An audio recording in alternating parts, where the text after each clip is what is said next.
आप सबका बहुत बहुत धन्यवाद।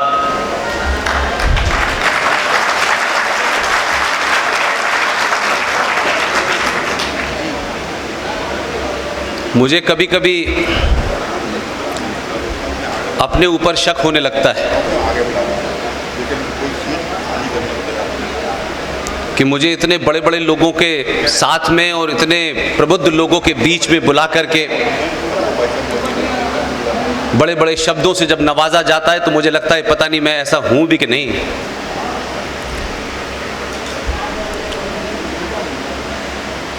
मुझे इस बात की खुशी है कि जब मैं पहली बार आया था तो कुछ कुर्सियां खाली थीं। ये बदलाव है कि 7वीं बार आने पे जगह ही नहीं बच रही।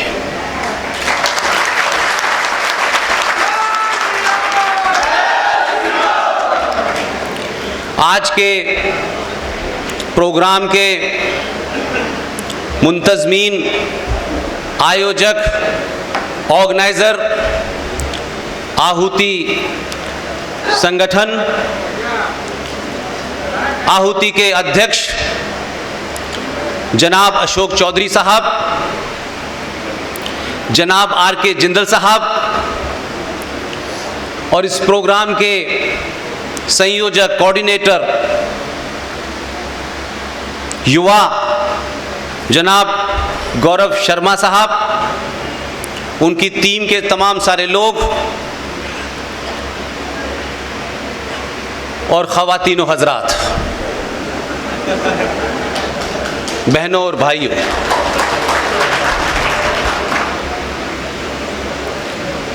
बहुत सारे विषय अशोक चौधरी साहब ने आपके सामने रखे हैं और कहा है कि मैं उस पर और विस्तार से अपनी बात रखूं। देश, राष्ट्र के तमाम सारे मुद्दे, संविधान की बात भी कही, आर्टिकल 14 की बात भी कही, संविधान में क्या है, संस्कृति को बचाने की बात भी कही।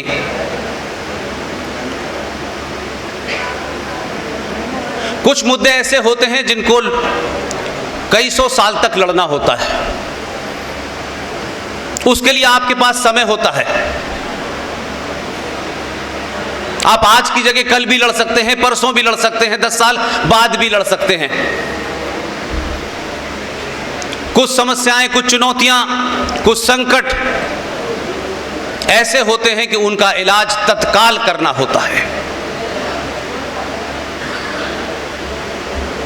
इस तथाकथित आजाद भारत में हमने जो असली बातें थी, असली समस्याएं थी, उसको किसी ने नहीं बताया। हजारों संगठन है इस देश में,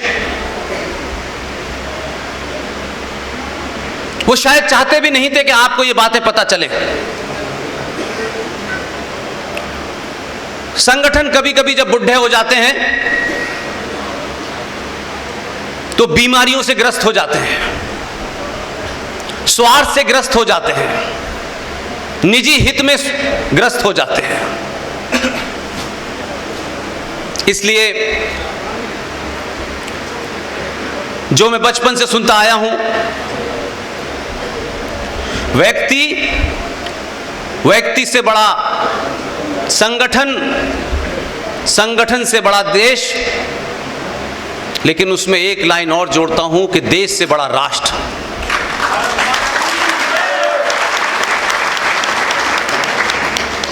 इसलिए व्यक्ति कितना भी बड़ा हो वो महत्वपूर्ण नहीं होता। व्यक्ति आते हैं, संगठन बनते हैं, टूटते हैं, पार्टियां बनती हैं, टूटती रहती हैं, कभी कोई प्रधानमंत्री बनता है, कभी कोई अध्यक्ष बनता है। यह सिलसिला निरंतर रहेगा जब तक मानव जाति इस धरती पर है। इसलिए देश की जब आप चिंता करते हैं तो जो काम इस देश के बुद्धिजीवियों को, शिक्षण संस्थानों को, विश्वविद्यालय को बताना चाहिए था, और अगर थोड़ी देर के लिए यह भी मान लूं कि उन लोगों ने कोताही बरती, अपना काम सही तरह नहीं किया, तो हमारे समाज में बड़े बड़े बुद्धिजीवी हैं, अलग अलग शोबों में हैं, मुझे उनसे शिकायत है कि कुछ छोटी छोटी बातें अगर आपने बताई होती तो दुनिया में यह पहला ऐसा देश है जो 70 साल में लड़खड़ाकर गिर पड़ा है, क्योंकि हमने अपने जनमानस को अपने स्वार्थ, अपने निजी फायदे, हम कैसे जीते, किस तरह सत्ता हत्याएं, उन स्वार्थों के लिए न सिर्फ हमने देश के संविधान को दांव पे लगाया, बल्कि यह भी एहसास कराया कि राजनीतिक दल, कुछ संगठन जो समय समय पे नारे देते हैं, नैरेटिव बनाते हैं, वो उनके हित में तो हो सकते हैं, वो कुछ राजनीतिक लाभ हानि तो हो सकती है, लेकिन उन नारों से राष्ट्र नहीं बचाया जा सकता। मैं बात वहां से शुरू करता हूं जो बीच में गौरव भाई ने भी कही, अशोक जी ने भी कही। आखिर हमारी स्थिति ऐसी क्यों है? हम तो हजारों हजारों साल में एक ऐसी परंपरा, एक ऐसी संस्कृति के मानने वाले थे जब विश्व की अर्थव्यवस्था में हमारा 33% कंट्रीब्यूशन था। हमारी परंपराएं इतनी महान थी, हमारा ज्ञान पूरी दुनिया में गया, लेकिन वो देश, वो राष्ट्र, वो संस्कृति आज अपने अस्तित्व की लड़ाई लड़ रही है। और आज भी बहुत बड़ी संख्या में स्वयंभू नेता और संगठन आज की युवा पीढ़ी को इस संचार क्रांति के दौर में भी मूर्ख बनाने पे लगे हैं।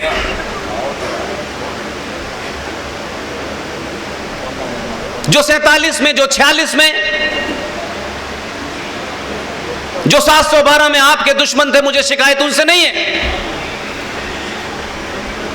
मेरी शिकायत आज उन लोगों से है जो आज भी सिर्फ एक ही एजेंडे पे लगे हैं कि दुनिया का हर आदमी वैचारिक रूप से, शारीरिक रूप से, राजनीतिक तौर से, सामाजिक तौर पे मजबूत हो, लेकिन सनातनी हिंदू ना हो। उसके लिए जितने परपंच और जितने षड्यंत्र कर सकते हैं, भाषा में, डायलॉग में, डिलीवरी में, सुबह शाम चलता है। इसलिए दुश्मन, शत्रु आपके आसपास ही है, और शत्रु आपको यह बोध नहीं होने देता कि आपके अंदर प्रॉब्लम क्या है। हम बड़ी बड़ी बात करते हैं और उसमें अपनी मक्कारी और झूठ और फरेब और स्वाद को छुपाने की कोशिश करते हैं। 1946 की घटना अगर इस देश को याद रहती तो 1947 नहीं हो पाता, लेकिन इस समाज को भूलने की बड़ी बीमारी है, और कुछ लोग दांव पे लगे हुए हैं कि यह बीमारी आपको रहे। यही वजह है, मैं हुआ, कर्नल आर.एस. सिंह साहब हुए, जी.डी. बख्शी हुए, सुशील पंडित हुए, ललित अंबरदार हुए, अंकुर शर्मा हुए, इसमें से बहुत ऐसे लोग हैं जिनका न किसी पार्टी से कोई मतलब है, न किसी संगठन से कोई स्वार्थ है, जो अपने अपने जीवन में अपने स्वतः निर्णय से ये काम कर रहे हैं। ये बात अलग है कि उन सब में सबसे छोटा हूं मैं। क्या वजह है कि आज आप अलीगढ़ के अंदर अशोक भाई ने बहुत सारी बातें कही, फिल्मी सितारों की बातें कही, कोई मनोरंजन की भी जगह नहीं है। अलीगढ़ जो इतिहास का एक हिस्सा है, इतने बुजुर्ग, इतने प्रबुद्ध लोग अलीगढ़ में अपनी नौकरी से, अपने व्यापार से, अपने काम धंधा छोड़कर यहां आए हैं, तो इसका कोई मतलब जरूर है।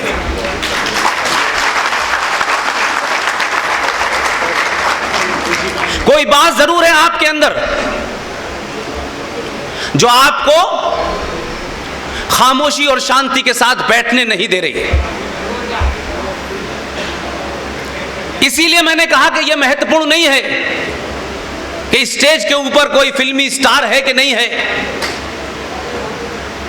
या आपकी तादाद फिल्मी सितारों को बुला करके, भीड़ इकट्ठी करके किसी नेताजी का भाषण कराने के लिए नहीं है। और जब समाज इस बात के लिए तैयार हो जाए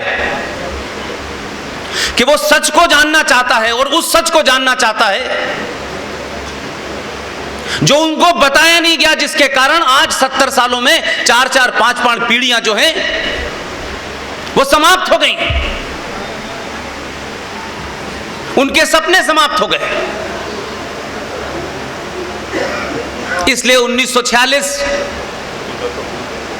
आपको याद रखना आवश्यक है, और वो इसलिए कि आप याद रखें 14 अगस्त 1946 हिंदुस्तान में एक पार्टी 1906 में बनी थी। दो घटना है 1946 की, एक 1946 का चुनाव और एक 1946 में शहीद सैयद सोहरावर्दी जो यूनाइटेड बंगाल का चीफ मिनिस्टर था, उन्होंने कोई काम छुपा के नहीं किया, ऐलानिया किया, लेकिन आपके लोगों ने आपको मूर्ख बनाया, कहा कि आंखों पे पट्टी बांध लो। 14 अगस्त 1946 को भारत की धरती पर मुस्लिम लीग के आह्वान के ऊपर बंगाल में जो मुस्लिम लीग का चीफ मिनिस्टर था, उसने डायरेक्ट एक्शन का ऐलान किया। कुर्सी पर बैठा हुआ था, उस वक्त जो भी संविधान था वो उस पर भी लागू था, लेकिन फिर भी उन्होंने उसकी चिंता नहीं की कि लोग क्या कहेंगे, इतिहास मेरे बारे में क्या कहेगा नहीं कहेगा, उन्होंने नहीं सोचा, क्योंकि उनके लिए अपना एजेंडा, लक्ष्य महत्वपूर्ण था। 14 अगस्त 1946 को बंगाल में डायरेक्ट एक्शन हुआ, 15,000 हिंदुओं का कत्ल किया गया।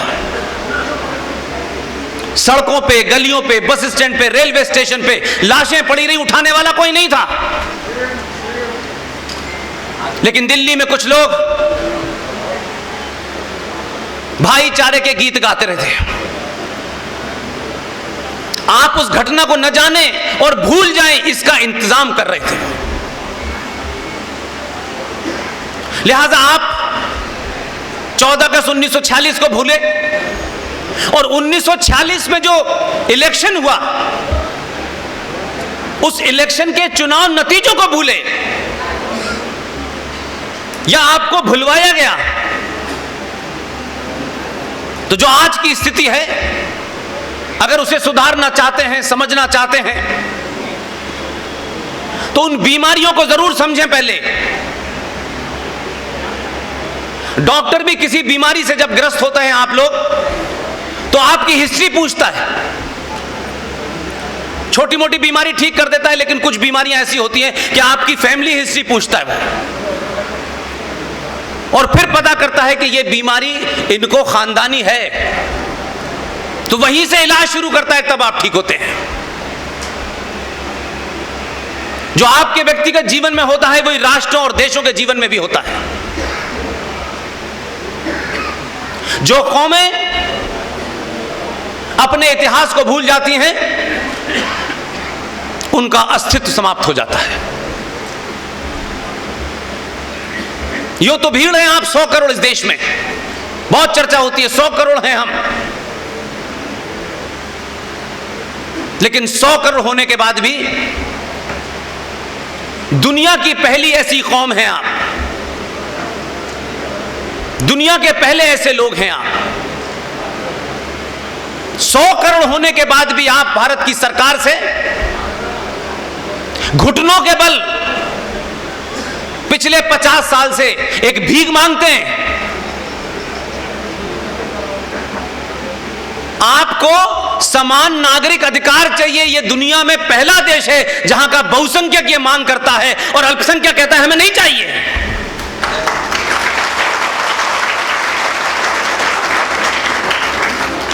हम 100 करोड़ की भीड़ होते हुए कभी सोचते नहीं हैं कि दुनिया हमारे बारे में क्या सोचेगी। इसलिए 1946 के चुनाव के रिजल्ट याद रखिए, और जब तक आपको तथ्य रेफरेंस आपके मजबूत नहीं होंगे तो आपका तर्क कभी मजबूत नहीं हो सकता। ये 2021 का भारत है। भारत के सनातनी समाज को एक वैचारिक युद्ध को लड़ना है, क्योंकि आप युद्ध लड़े नहीं, क्योंकि आपकी मानसिकता कुछ और है। आप तो कहते हैं कि लड़ने का काम क्षत्रियों का है, हमारा थोड़ा नहीं है कोई काम। जो काम आप प्लासी के युद्ध में कर रहे थे वही आज कर रहे हैं। आक्रांता आपसे लड़ रहा है, छत्री इधर से लड़ रहा है, बाकी इस देश में लोग ताली बजाने के लिए खड़े रहे हैं कि कब इसका परिणाम क्या निकलेगा, और हम सिर्फ ताली बजाएंगे।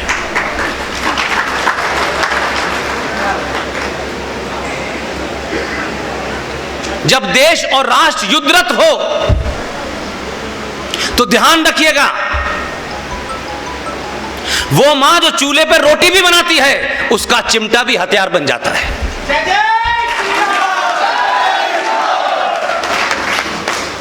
युद्ध में हर एक की भूमिका है।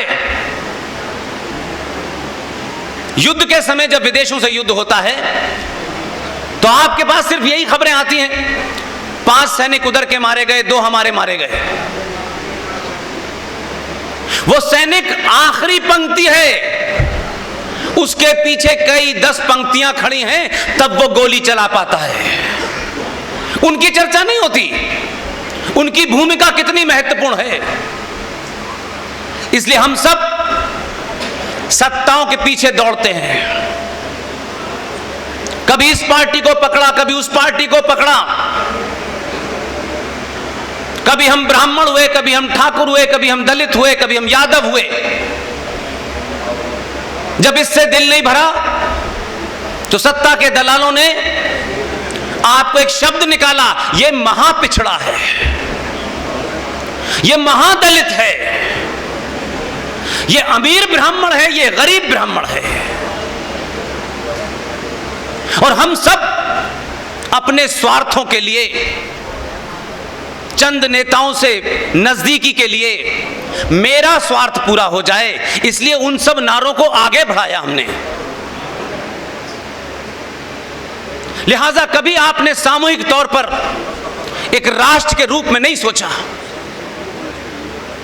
हम देश की चिंता करते हैं और हर बार देश के बारे में कहते हैं।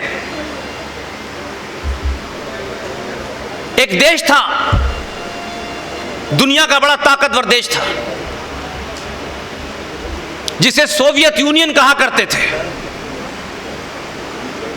दुनिया के आधुनिक हथियार थे, हजारों लाखों मिसाइल थी उनके पास। दुनिया डरती थी रूस से। एक ही गलती की उन्होंने सेना लगा करके देश बचाया। लेकिन राष्ट्र के लोग कायर हो गए, इसलिए 24 टुकड़े हो गए।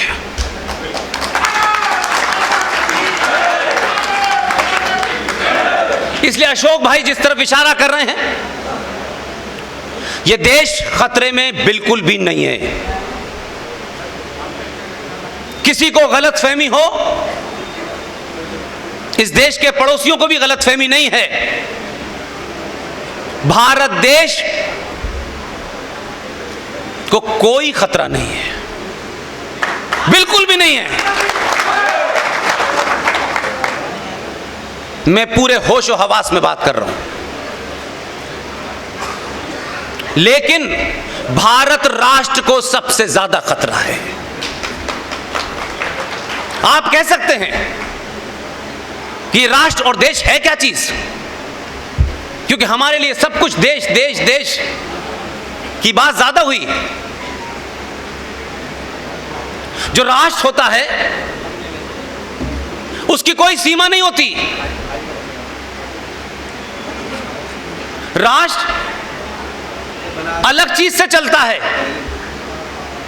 और देश अलग से चलता है। देश एक भूमि का टुकड़ा है, उसकी बाउंड्री है। आप कह सकते हैं काराकोरम से कन्याकुमारी तक, आसाम से गुजरात तक, ये कह सकते हैं ये एक टेरिटोरियल हिस्सा है, एक बाउंड्री है, एक जमीन का टुकड़ा है। इसकी रक्षा के लिए भारत सरकार ने फौज बनाई है, इसके अंदर की व्यवस्था चलाने के लिए पुलिस है, न्यायपालिका है, सबका एक मैंडेट है। पार्लियामेंट से चलेगा, संविधान से चलेगा, सुप्रीम कोर्ट कुछ उससे चलेगा, लेकिन सब उस देश के अंग हैं और हर अंग अपने किसी न किसी कानून से बंधा हुआ है। इसलिए देश तो चल रहा है। देश तो उस वक्त भी चल रहा था जब भारत का प्रधानमंत्री बीच बीच में सो जाता था।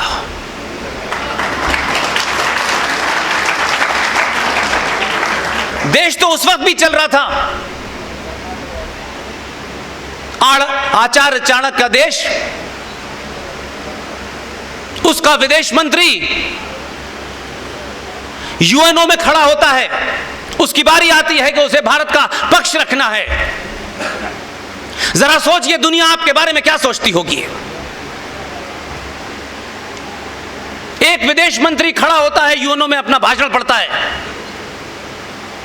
आधा भाषण पढ़ चुका होता है, तब सेक्रेटरी भागा हुआ भाग जाता है कि ये पुर्तगाल का पढ़ रहे हैं, ये इंडिया का नहीं है। मैं खुश नहीं होता, ताली नहीं बजाता, मुझे दुख होता है। दुनिया हमको क्या समझती होगी, क्या बौने लोग हैं भाई? क्या 150 करोड़ लोगों में इनको ठीक लोग नहीं मिलते? या किसी को भी चुन लेते हैं और किसी को भी भेज देते हैं? हमारे परिवार में कोई बेटा या बेटी घर से बाहर निकलता है, कहीं जाता है, इंटरव्यू के लिए जाता है, किसी दूसरे से मिलने जाता है, तो माँ बाप कहते हैं कपड़े ठीक है पहन के जाना, ठीक से बाल बना के जाना। लेकिन भारत का विदेश मंत्री पुर्तगाल का भाषण पढ़ता चला जाता है और हंसी उड़ती है और हम बेहयाओं की तरीके से हंसी सुन के बैठ जाते हैं। इसमें आत्मचिंतन नहीं होता, इसमें किसी की आत्मा नहीं जागती, किसी को गुस्सा नहीं आता। हम वहां से चले हैं, हमें जहां जाना चाहिए था हम नहीं पहुंचे हैं, लेकिन अब हमें बहुत जल्दी है, हम सब कुछ कर लेना चाहते हैं। इसलिए देश सुरक्षित है, इतना सुरक्षित है कभी उतना सुरक्षित था ही नहीं।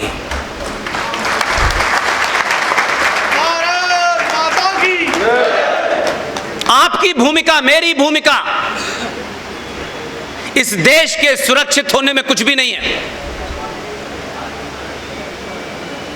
विदेशी आक्रमण होता है, हम टीवी पे खबर देख लेते हैं, कितने मरे कितने मारे, खुश हो गए, बात खत्म हो गई। कोई विदेशी मेहमान आ गया, देख लिए ये आए ये चले गए। हमारे प्रधानमंत्री ने क्या कहा, हमारे विदेश मंत्री ने क्या कहा, हम इससे ज्यादा नहीं सोचते। लेकिन राष्ट्र क्या है? राष्ट्र मेरी आपकी आस्थाओं, परंपराओं, सरोकारों से चलता है। राष्ट्र को बचाने की, चलाने की जिम्मेदारी समाज की होती है। और जब समाज पूरे तौर से सरकारों पर निर्भर हो जाता है कि सब काम सरकार करेगी, हम कुछ नहीं करेंगे, हम इसका इंतजार करेंगे कि इस बार जो बजट आया है उसमें कितनी इनकम टैक्स की छूट मिलने वाली है। आज पेट्रोल की कीमत कितनी है, कम क्यों नहीं हुई, ज्यादा क्यों नहीं हुई, प्याज क्यों बढ़ गई?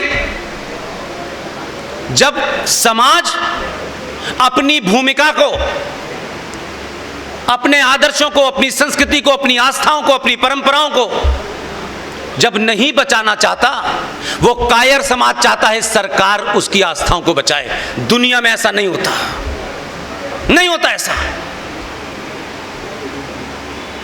इसलिए स्टेट या राज्य जो होता है, जिसे आप देश कहते हैं, वो ऐसे कायर समाज के साथ नहीं खड़ा होता। हजारों साल पहले, मैं नहीं जानता 47 से पहले क्या था, औरंगजेब ने ये किया, वो किया, ये कहानियां सुनते सुनते हम बड़े हो गए, हम कुछ कर भी नहीं सकते। लेकिन ये जनरेशन, गौरव भाई के दौर की जनरेशन, आज भी अगर सच नहीं बोला तो ये चौराहे चौराहे आपको घेर लेंगे, आप भाग नहीं सकते हैं। इस संचार क्रांति ने आपके झूठ की पोल खोल दी है।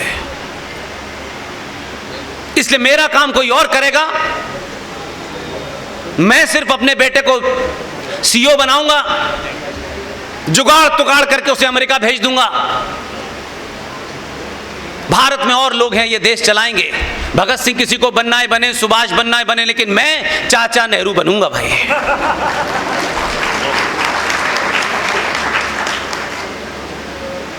पुरुषार्थ की इस धरती ने, आचार्य चाणक्य की धरती में, चंद्रगुप्त की धरती में बौने पैदा हो रहे हैं। इसलिए कि हमने बहादुरों को कभी अपना आइडियल बनाया ही नहीं। इसलिए हर चीज में हमारी वो कायरता नजर आती है, चलने में, उठने में, बैठने में, बात करने में।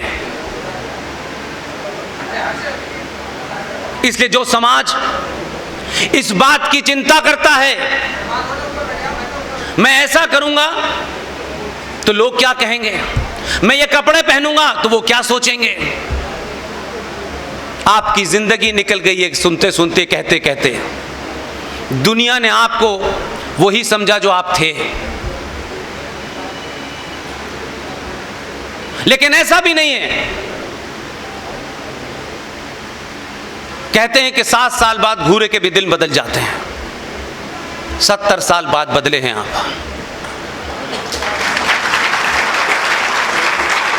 आपने तमाम प्रयोग कर लिए, जातियों के, इलाके के, यहां के, वहां, सारे प्रयोग, कोई बचा ही नहीं। इसलिए आज की समस्याएं वो नहीं है जो हम समझ रहे हैं, वो चुनौतियां जिन्हें आप समझ रहे हैं वो नहीं है। और यह काम जरूरी नहीं है कि पॉलिटिकल पार्टी के लोग, किसी संगठन के लोग ये आपको बताएंगे। हम भी आप ही के बीच से नौकरी करने गए थे, यह एहसास हो गया कि ये करते करते शायद वो बात नहीं हम कह पाएंगे, क्योंकि हमको कहीं नौकरी करनी है। इसलिए सबने अपनी अपनी भूमिका तय की और उस दिन यह तय करा, किसी राजनीतिक दल और किसी सरकार का कोई पद डायरेक्टली इनडायरेक्टली हम नहीं लेने वाले हैं। हम जिस पर्पस के लिए आए हैं, हमारी बात 2 लोग भी सुनेंगे तो भी इसी वलवले और जज्बे के साथ कहेंगे, और करोड़ों सुनेंगे तब भी यही कहेंगे। हमें इस बात की चिंता नहीं है कि हमारी बात कितने लोग सुनते हैं। आपकी मौजूदगी मुझे ये बताती है कि आपके अंदर एक हलचल पैदा हो गई है। यह हलचल आपको सोने नहीं देगी, ध्यान रखिएगा। आपकी बहनों को, माओं को, बेटियों को, पत्नियों को सोने नहीं दे रही है। अभी मुझे होटल में कोई साहब मिलने आए थे, मैं नाम नहीं जानता, बोले आप मेरे घर में झगड़ा करा देंगे। बोले सोते वक्त मैं बेडरूम में आपकी स्पीच सुनता हूं और बीवी गुस्सा करती है।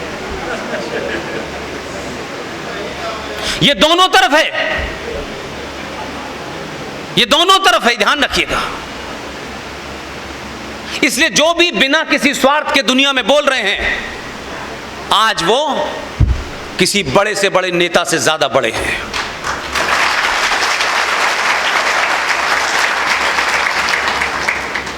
तो आपको बताया गया कि आप औरंगजेब को पढ़िए,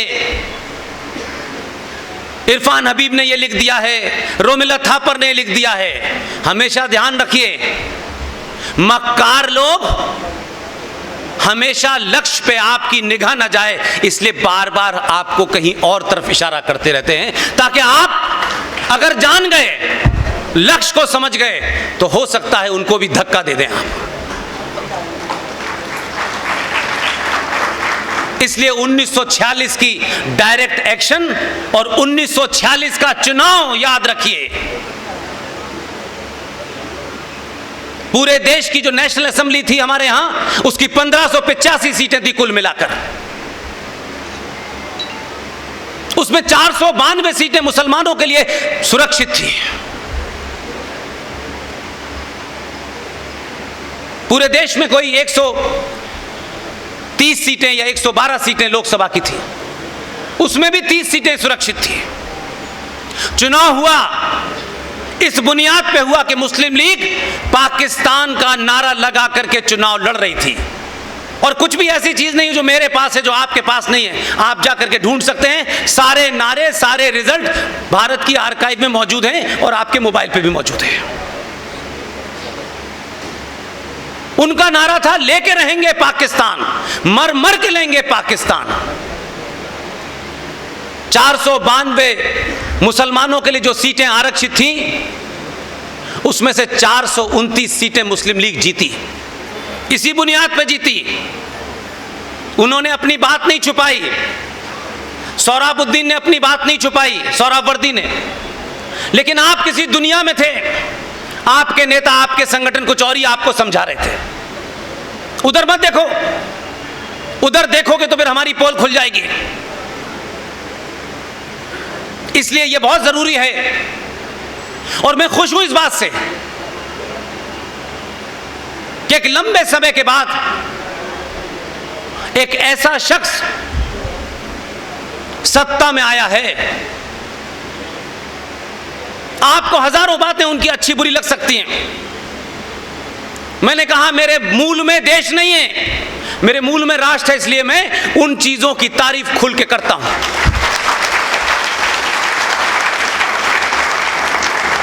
मेरे तारीफ करने से कोई फर्क पड़ने वाला नहीं है। कुछ लोग मुझे कोई नाम दे सकते हैं, लेकिन सत्य को सत्य कहिए, उसमें बड़ी ताकत होती है। मुझे नहीं पता आप में से कितने लोगों को 2014 की पार्लियामेंट में दी गई स्पीच याद है।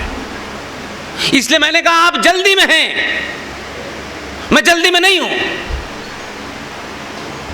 बहुत सारे लोग मिलते हैं मुझे, पुष्पेंद्र जी अब ये कानून बनवाइए, अब आप मोदी से ये बात कीजिए। अब वो बात मुझे हर बार 2 एप्लीकेशन दे जाते हैं। मैं जिनको मैंने प्रत्यक्ष रूप से नहीं देखा, लोग कहते हैं उनसे बात करिए। आज भी समाज में बहुत सारे लोग आपको सलाह देंगे बिना मांगे, और वो ये कहेंगे ये काम करवाइए। आप क्या कर रहे हैं? वो कहेंगे हम आपको बता रहे हैं। मैंने कहा मत बताइए। अगर आपको नहीं पता तो आप जिंदा नहीं हैं। आपको शत्रु बोध नहीं है तो आप जिंदा नहीं हैं। अच्छे कपड़े पहनकर चलने से जिंदा नहीं होता है। आदमी यहां से जिंदा होता है, यहीं से मर जाता है।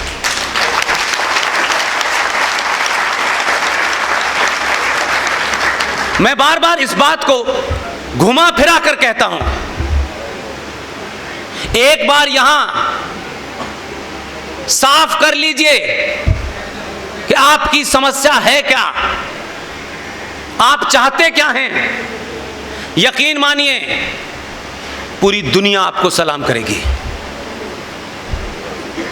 या जब तक आप खुद नहीं कुछ कर पा रहे हैं तो जो कर रहा है कम से कम उसके साथ खड़े हो जाइए।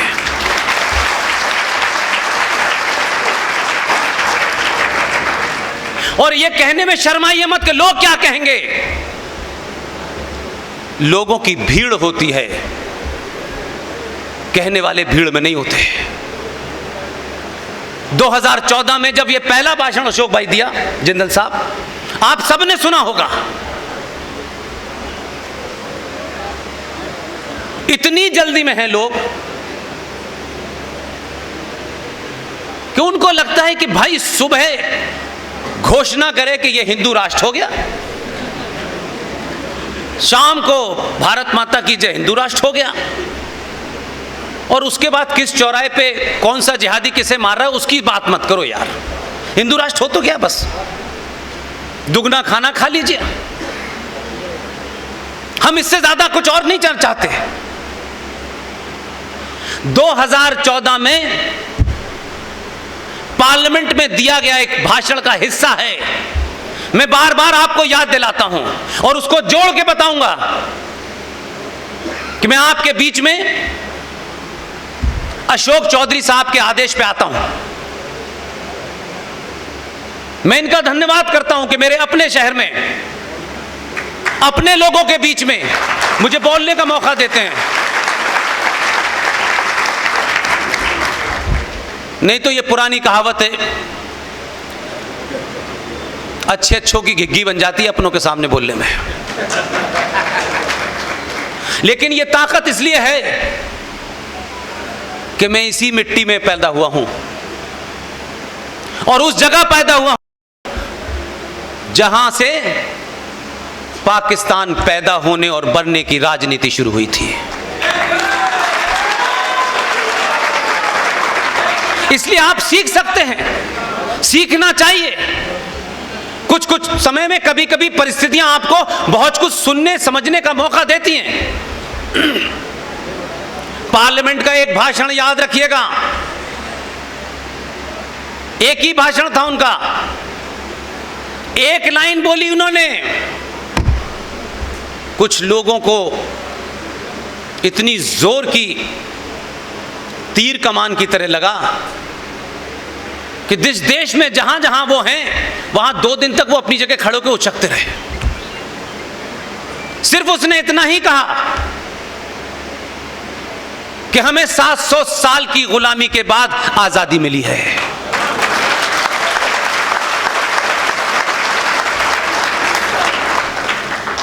इसलिए नेता बनाइए, नेता से साधुओं जैसा बर्ताव की उम्मीद मत रखिए। फौजी से फौजी का काम लीजिए, सत्ता पे उसे बैठाइए जिसकी बात गोली की तरह लगे। यह हमारे यहां बड़ा अजीब परपंच है कि सत्ताओं पे बैठने वालों से हम आदर्शवाद की चिंता करते हैं। अगर आदर्शवाद देखना है, अगर राष्ट्र देखना है, संस्कृति देखनी है तो शंकराचार्यों के अंदर ढूंढिए। देश का प्रधानमंत्री एक तथाकथित आपका आदर्शवाद के लिए नहीं आया है। उसे डाकू से भी लड़ना है, उसे गुंडे से भी लड़ना है, उसे पड़ोसी मुल्क से भी लड़ना है। आप उससे कहते हैं वो सन्यासियों जैसा व्यवहार करे। यह गलत आपकी एक्सपेक्टेशन है। मैं कहता हूं कि अगर पड़ोसी गुंडा है तो आपके प्रधानमंत्री को 10 गुना बड़ा गुंडा होना चाहिए।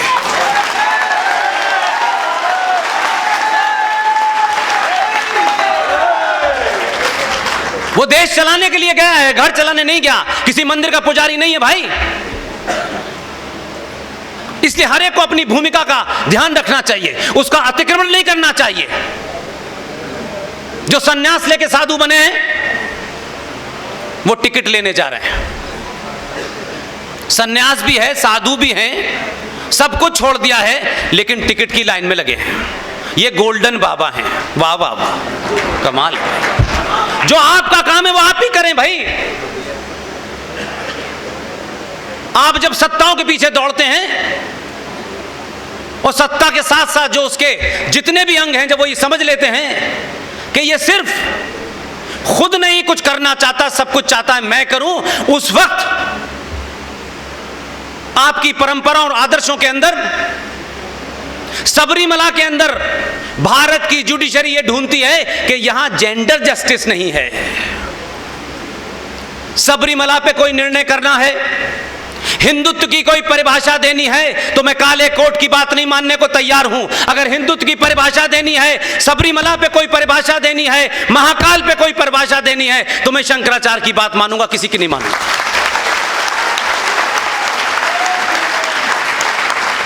लेकिन आप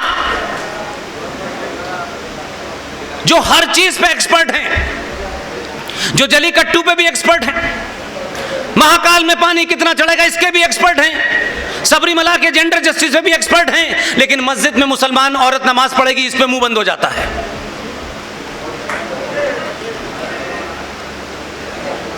इसलिए होता है कि आप 100 करोड़ की गिनती में हैं, एक भीड़ है और भीड़ से कोई नहीं डरता। इसी भीड़ में से 4 लोग तय कर लें कि इस देश की सुप्रीम कोर्ट जो एसी चैंबर में बैठ के आपको कोई आदेश देती है, आदेश तो देती है लेकिन लागू नहीं करवा पाती, क्योंकि उनको उसका मतलब पता है। और आपके ऊपर आदेश होता है तो आप दूसरे दिन से मानने लगते हैं। तो ये जितने भी अंग हैं वो ये जानते हैं कि आप भीड़ हैं और कायर हैं और डरपोक हैं, कुछ कर नहीं सकते हैं। इसलिए आपकी तमाम सारी ख्वाहिशें, तमाम सारी चाहतें सरकार से हैं। अब संकट बढ़ गया है, सरकार परिवार नियोजन का कानून बना दे। परिवार नियोजन से बच्चे रुक रहे हैं।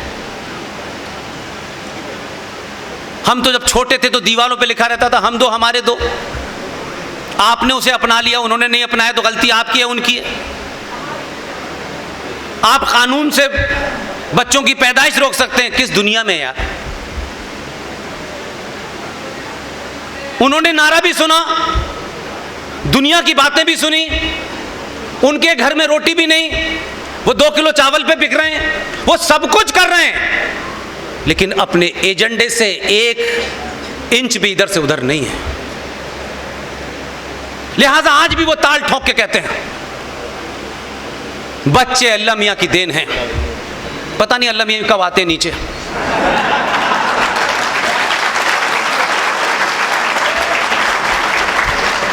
आप हर समस्या का हल सरकार से क्यों निकलवाते हैं भाई?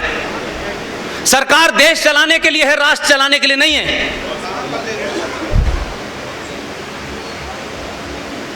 इसलिए आपकी हर समस्या सरकार तक जाके समाप्त हो जाती है।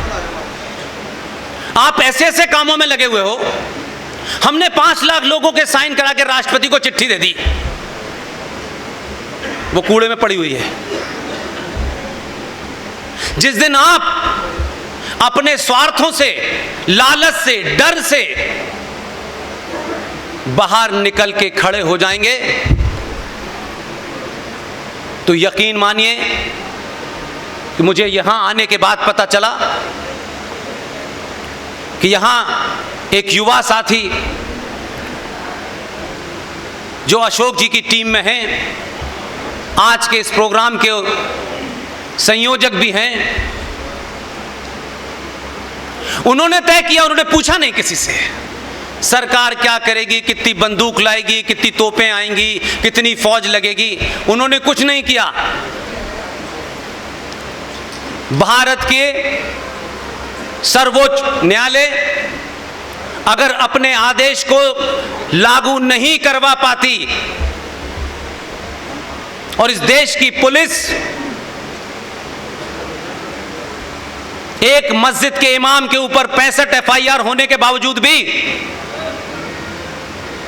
कोर्ट ये कहती है कि इसको गिरफ्तार करो, और पुलिस ये लिख के देती है सरकार के दबाव में, उस वक्त शीला दीक्षित हुआ करती थी, कि गिरफ्तार करने से दंगा हो जाएगा, तो दोबारा कोर्ट ने नहीं कहा कि दंगा रोकने की जिम्मेदारी पुलिस की है। वो बदमाश आज भी जामा मस्जिद का इमाम है। 65 एफआईआर हैं जिसमें कई में नॉन अवेलेबल वारंट हैं। लेकिन आपकी कायरता ने मेरे और आपके शंकराचार्य जैनेन्द्र स्वामी जी को, सरस्वती जी को, एक विदेशी महिला के इशारे पर एक राज्य की मुख्यमंत्री को दबाव में लिया। रात के 12 बजे 10 जनवरी 2005 को बलात्कार के और हत्या के जुर्म में रात में उठा के बंद कर दिया। इस देश में कोई बोला नहीं। हम बहुत धार्मिक लोग हैं, हमारी आत्मा नहीं जागी। हमारा शंकराचार्य चला गया, देश में एक पत्ता नहीं हिला।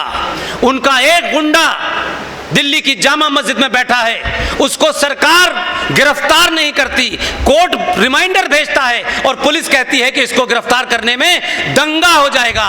तो अगर दंगा हो जाएगा तो आपको दंगा करने से किसी ने रोका है क्या?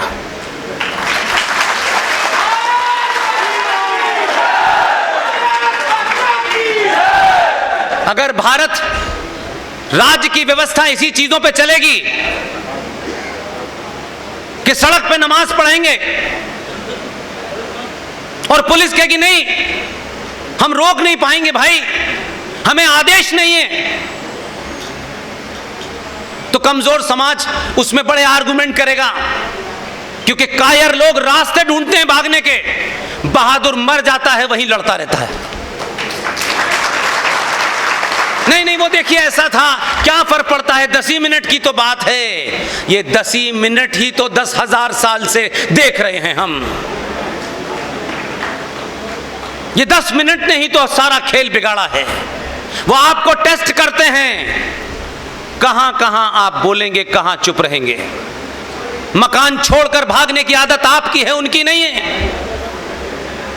वो नहीं कहीं जा रहे, वो जायज नाजायज काम पूरी ताकत के साथ कर रहे हैं। वो जानते हैं कि इस देश की व्यवस्था, सत्ता यही भाषा समझती है।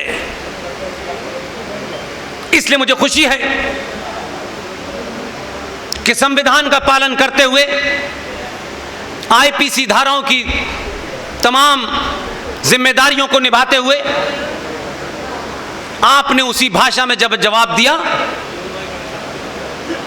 गौरव शर्मा की पूरी टीम जो यहां मौजूद हैं और जो यहां मौजूद नहीं है, और मेरी आवाज जहां तक भी जा रही हो, वो ध्यान रखें, हर जिले में 500 गौरव शर्मा पैदा कीजिए, सड़क पे नमाज करना बंद हो जाएगी।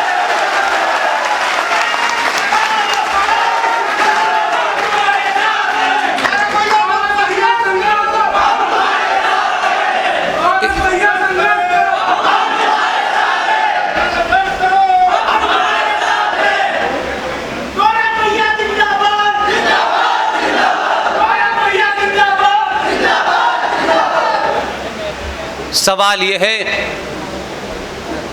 गौरव बनने में एमएलए की टिकट नहीं मिलती, गौरव शर्मा बनने में पार्टी के पद नहीं मिलते हैं, गौरव शर्मा बनने में राष्ट्र बचता है।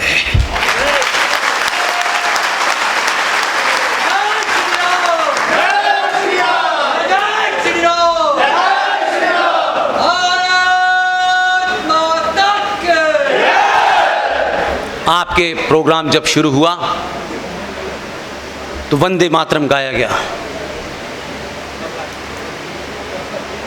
और वंदे मातरम कब शुरू हुआ कब खत्म हुआ मुझे पता नहीं चला। इसलिए मैं आप सबसे 2-3 चीजें साझा करना चाहता हूं। मैं अभी कानपुर में था, विश्व हिंदू परिषद का स्थापना दिवस था, वहां मैंने ये मुहिम नहीं शुरू की। मैंने कहा इस मुहिम को मैं अपने घर अलीगढ़ से शुरू करूंगा।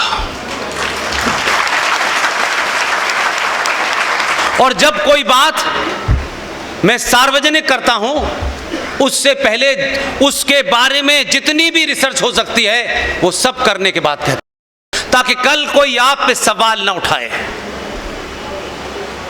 वंदे मातरम को गाया गया और वंदे मातरम समाप्त हो गया।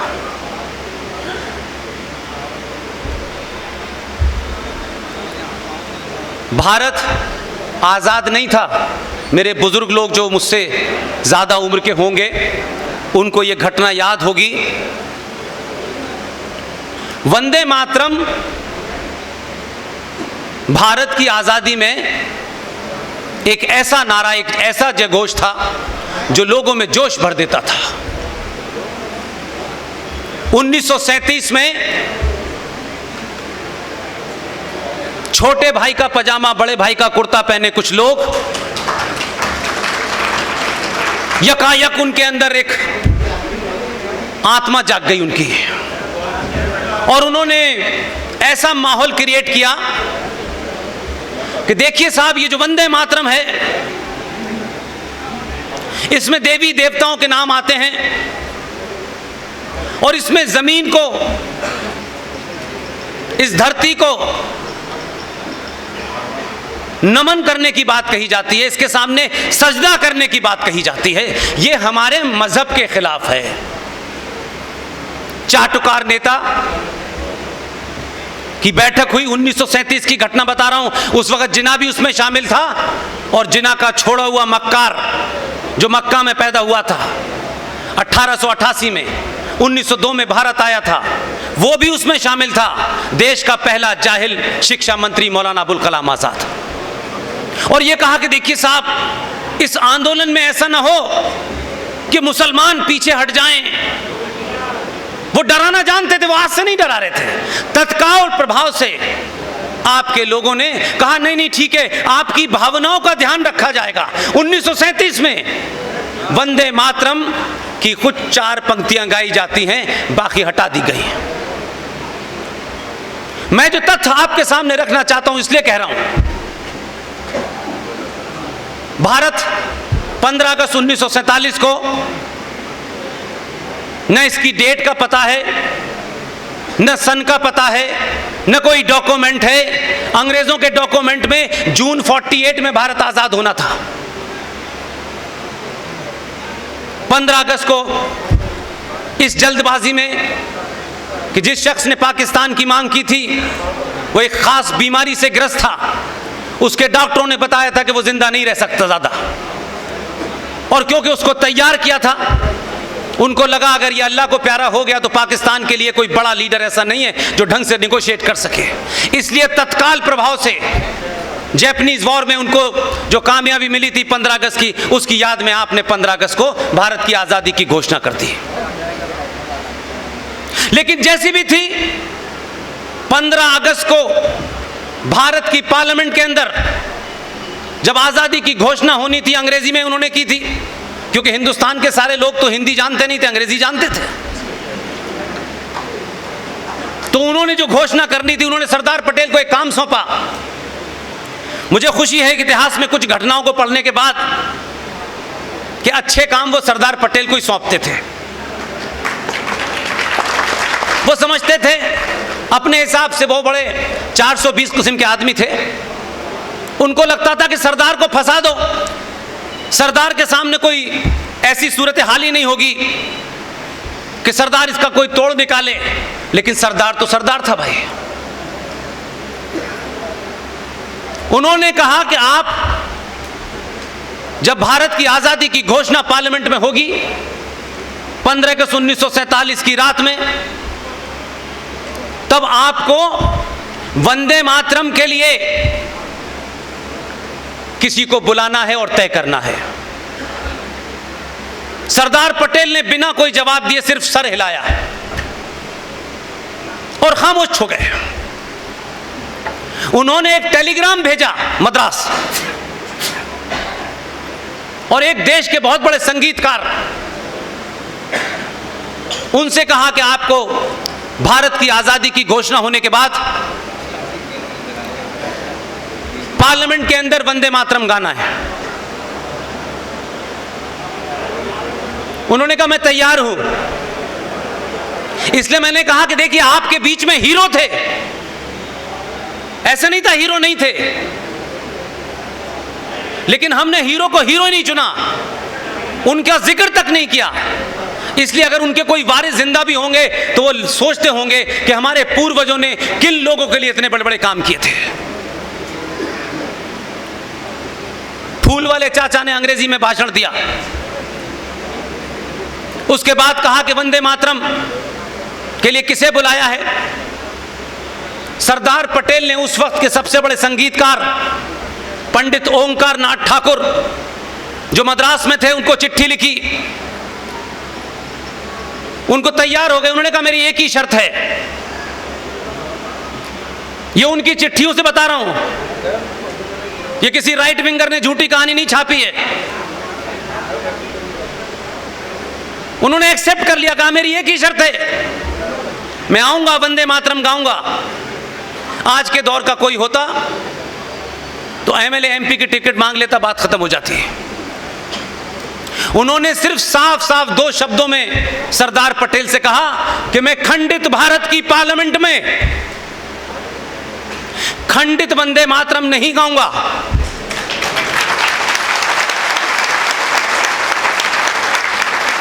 मैं अखंड भारत का 9.5 मिनट का 22 पंक्तियों का पूरा वंदे मातरम गाऊंगा। यह उनकी शर्त थी। सरदार पटेल ने कहा मुझे मंजूर है, और यह बात सिर्फ सरदार पटेल को और पंडित ओंकार नाथ ठाकुर को पता थी। उन्होंने अपना अंग्रेजी में भाषण दिया, चिल्ला चिल्ला वो नीचे उतरे। उन्होंने पंडित जी की तरफ देखा, उन्होंने पंडित ठाकुर ओंकार नाथ की तरफ देखा, उनका आपको वंदे मातरम गाना है। पंडित ओंकार नाथ ठाकुर ने आजाद भारत की आजाद पार्लियामेंट में 9 मिनट का 22 पंक्तियों का पूरा वंदे मातरम गाया।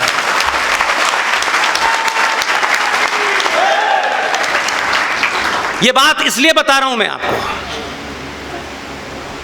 आजाद भारत 15 अगस्त में हुआ।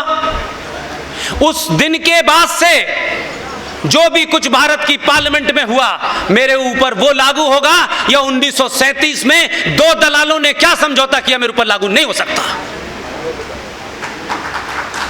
इसलिए वंदे मातरम जब भी गाएं पूरे बलबले के साथ गाएं, 9.5 मिनट का पूरा वंदे मातरम गाएं, क्योंकि आपकी आजाद पार्लियामेंट ने आपको पूरा वंदे मातरम गाने के लिए कहा है।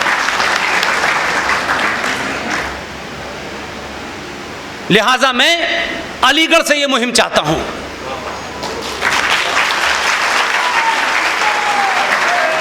कुछ नहीं करना है आपको,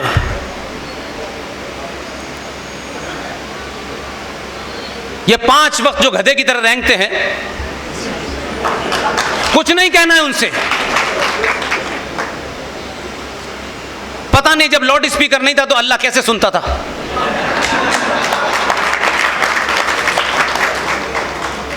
दुनिया के बहुत देशों में यह होता है, हम पढ़ते नहीं। आप भी एक कार्य करें, सरकारों वरकारों के चक्कर में छोड़ दीजिए। 545 एमपी और 2-4 हजार 10,000, 1 करोड़ लोग मान लीजिए, वही सरकार है। बाकी 99 करोड़ हिंदू सनातनी है, उसको कोई सरकार से लेना देना नहीं है।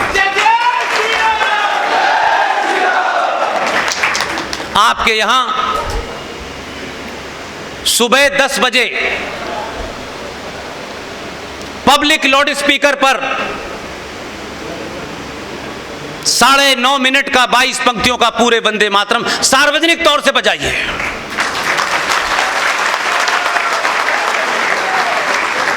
शाम 5 बजे फिर बजाइए। और इस देश की एक महान गायकार लता मंगेशकर जी ने वो पूरा गाया है। मैंने चौधरी साहब को कुछ बुर्क मार कर दिए हैं, और मुहिम कैसे शुरू होनी चाहिए आप सब लोग मुझसे ज़्यादा समझदार हैं, अपने अपने हिसाब से शुरू कर सकते हैं। अभी हम लोगों ने एक छोटा सा बुक मार्कर बनाया, हो तो दीजिएगा, और उसमें कुछ नहीं किया हमने। उसमें छत्रपति शिवाजी भी हैं, उसमें सावरकर भी हैं, उसमें महाराणा प्रताप भी हैं। ये कुल मिला के 3 तस्वीरें एक तरफ, 3 तस्वीरें एक तरफ छापी हैं। बॉम्बे में जो हमारे मित्र लोग हैं उन्होंने हमारी उसमें मदद की, और उस बुक मार्क के अंदर हमने सिर्फ एक ही काम किया है। ये बहुत छोटा सा एक बुक मार्क बनाया है, आप किताब पढ़ते हैं उसमें बुक मार्कर लगाते हैं। इसमें एक तरफ भगत सिंह हैं, चंद्रशेखर नहीं, सुभाष भाई हैं, सावरकर हैं, दूसरी तरफ इसमें पृथ्वीराज चौहान है, महाराणा प्रताप है और शिवाजी हैं। ये तो तस्वीरों की बात रही, इनका जन्म कब हुआ था और ये कब गए हमने इसमें नीचे लिख दिया है, बच्चों को इनकी वीर गाथा सुनाएं। लेकिन इससे ज्यादा हमने इसमें एक नया एक्सपेरिमेंट किया है। इसमें नीचे एक QR कोड बना हुआ है, इसको स्कैन करेंगे, लो लता की आवाज में पूरा आपको वंदे मातरम मिल जाएगा।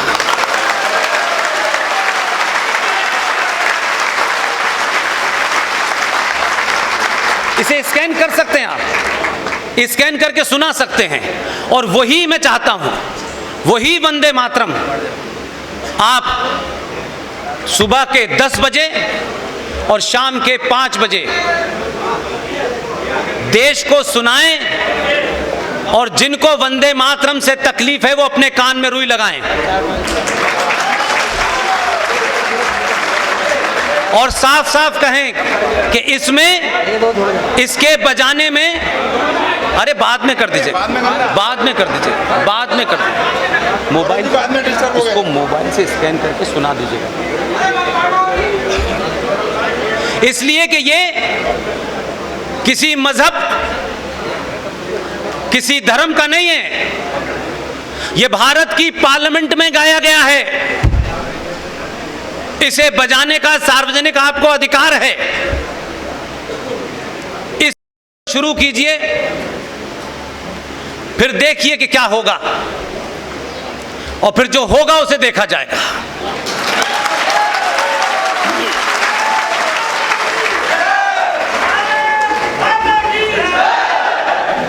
यह भी बात ध्यान रखें कि मैंने बहुत सारी बातें कही, आप लोगों से हो सकता है आप निराश हो जाएं कि मैं तो कमियां गिनाता हूं। ऐसा नहीं है, आपने सारे प्रयोग करने के बाद पहली बार,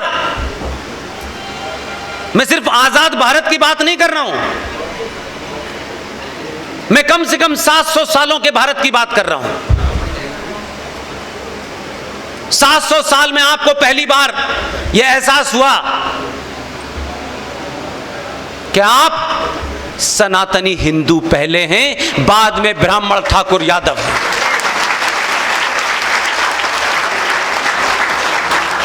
और आपके सिर्फ इस एहसास ने, जिसमें ना कोई पैसा लगता है, ना इसके लिए कोई संगठन बनाना है, ना कोई रेजोल्यूशन पास करना है, इस एहसास ने आपके अंदर आत्मसम्मान पैदा किया। इस एहसास ने आपके अंदर एक चेतना पैदा की। उस आत्मसम्मान और चेतना का परिणाम यह हुआ कि पहली बार आपने सही जगह बटन दबा दिया, और बटन दबाया तो दुनिया को यह पता चला कि ये तो अपना हीरो चुनने में, उसमें बड़ा आदर्शवाद ढूंढते हैं। ये ऐसा नहीं होना चाहिए, वैसा नहीं होना चाहिए, इसके ऊपर ये आरोप है, उसके ऊपर वो आरोप है।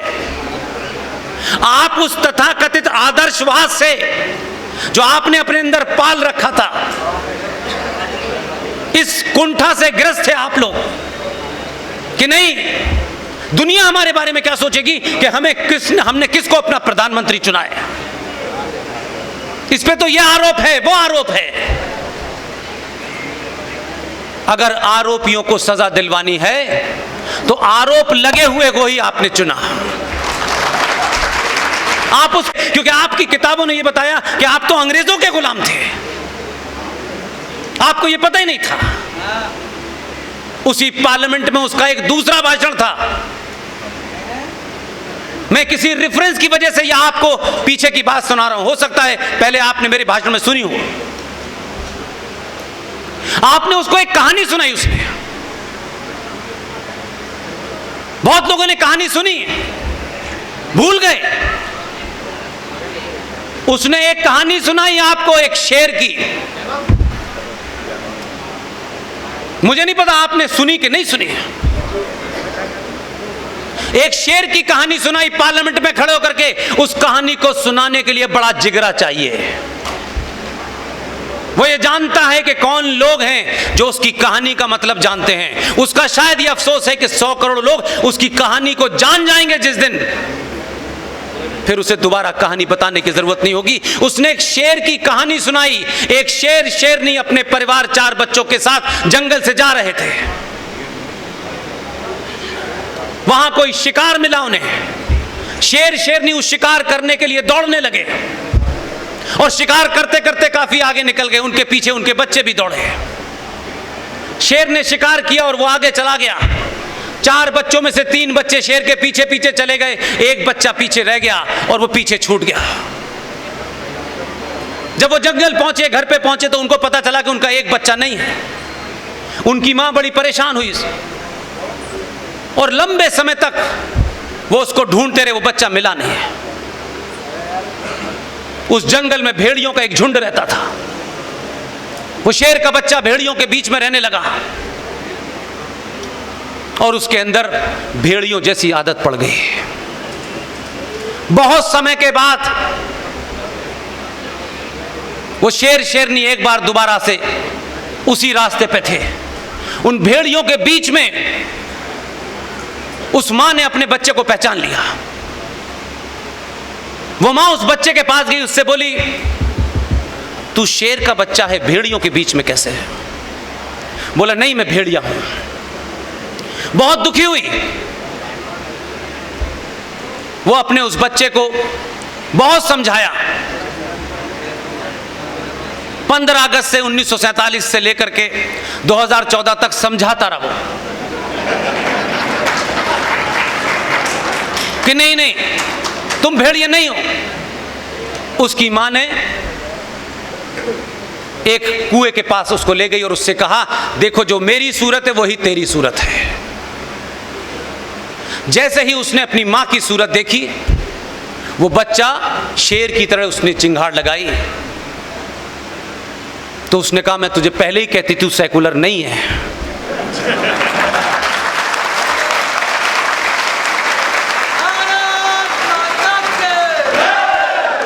तू शेर का बच्चा है, भेड़ियों के बीच में रह के तू भेड़िया नहीं हो सकता, तू असल में शेर का बच्चा है। उसने एहसास कराया। 1400 साल के बाद आपको एहसास हुआ कि आप शेर के बच्चे हैं, किसी भेड़िए के बच्चे नहीं हैं।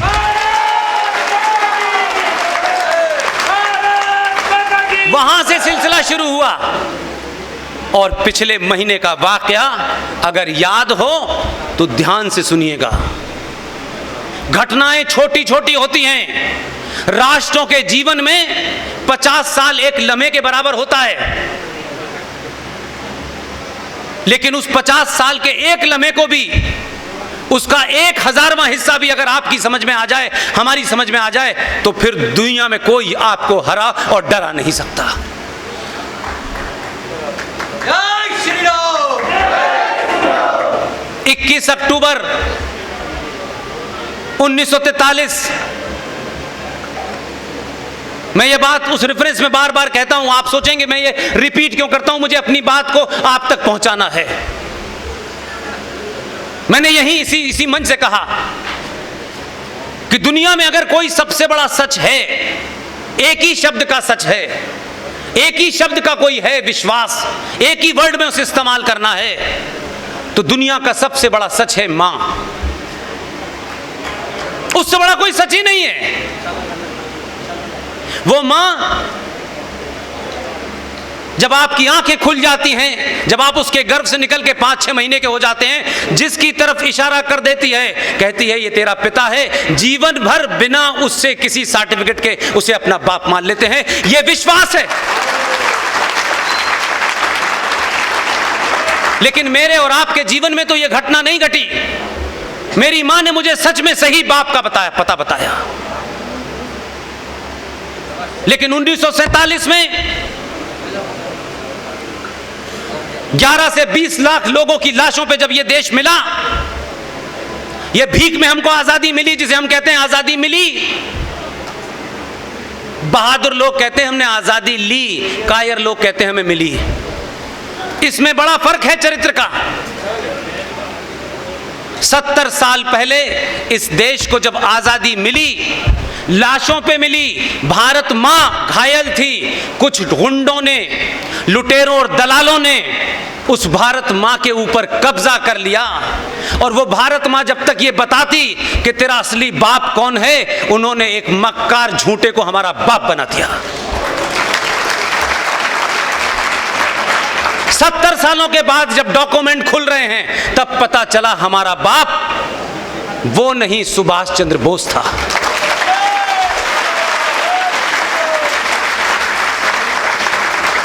इसलिए जब आपको अपने इतिहास की बोध होता है, तो आपके अंदर परिवर्तन कैसा होता है।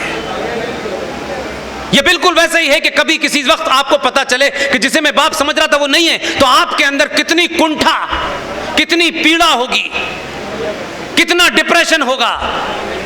हम 70 साल तक जो हमारा बाप नहीं था भारत का, उसे बाप समझते रहे। और असली बापों का जब पता चलने लगा, तो इस देश का बच्चा बच्चा बाप हो गया। अब लोग बाप से डरते हैं।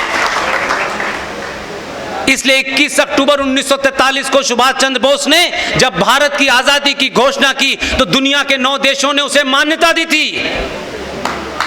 लोग डर गए कि यूएसएसआर जैसे देश ने भी मान्यता दी थी। तो दलालों को लगा कि इसको हटाओ, नहीं तो ऐसा ना हो, हमारा क्या होगा। इसलिए समझौता किया गया कि सुभाष चंद्र बोस वॉर क्रिमिनल हैं, जिंदा या मुर्दा, जब भी पकड़े जाएंगे ब्रिटिश सरकार को दिए जाएंगे। वो चिट्ठियां आज सार्वजनिक हो रही हैं। मां का हमको पता था, बाप का सही पता चल गया। और जब पता चला तो फिर 2019 हो गया। आपको पता तो चला हम किसकी औलादें हैं, क्योंकि आपके इतिहास में आचार्य चाणक्य को नहीं पढ़ाया जाता। बार बार एक नैरेटिव क्रिएट, जो जीता वो सिकंदर। बार बार बताया जाता कि सिकंदर के बाद तो कोई था नहीं, लेकिन यह नहीं बताया जाता जिसने सिकंदर को जीता वो चंद्रगुप्त था।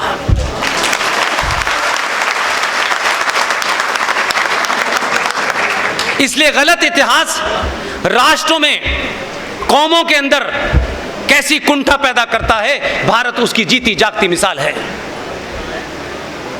इन परिस्थितियों में कोई एक आदमी आता है, जब इस देश के हजारों लाखों करोड़ों लोगों को अपने होने और कपड़े पहनने के ऊपर शर्म आती है, तिलक लगाने में शर्म आती है, धोती पहनने में शर्म आती है, मंदिर जाने में शर्म आती है। लोगों को लगता है क्या करना है मंदिर जाके यार। कोई दूसरा जिम्मेदार नहीं है आपकी इस कमजोरी के लिए। हम तो एक आम इंसान हैं, हमारी कोई हैसियत नहीं है। हमको 10 लोग जानते हैं, हम उसमें चिंतित रहते हैं। पूरी दुनिया में पूरे गाजे बाजे के जीत के आया और उसने किसी की चिंता नहीं की। वो पहले दिन से इस कंफ्यूजन में नहीं था, क्योंकि मैं बार बार कह रहा हूं कि सत्ताएं बहुत बार बदली हैं, लेकिन पहली बार सत्ता भारत में ऐसी बदली है जो लगातार राष्ट्र को मजबूत कर रही है। इसलिए उसके विचार में, उसके डिस्कोर्स में पेट्रोल की कीमत और प्याज की कीमत नहीं है।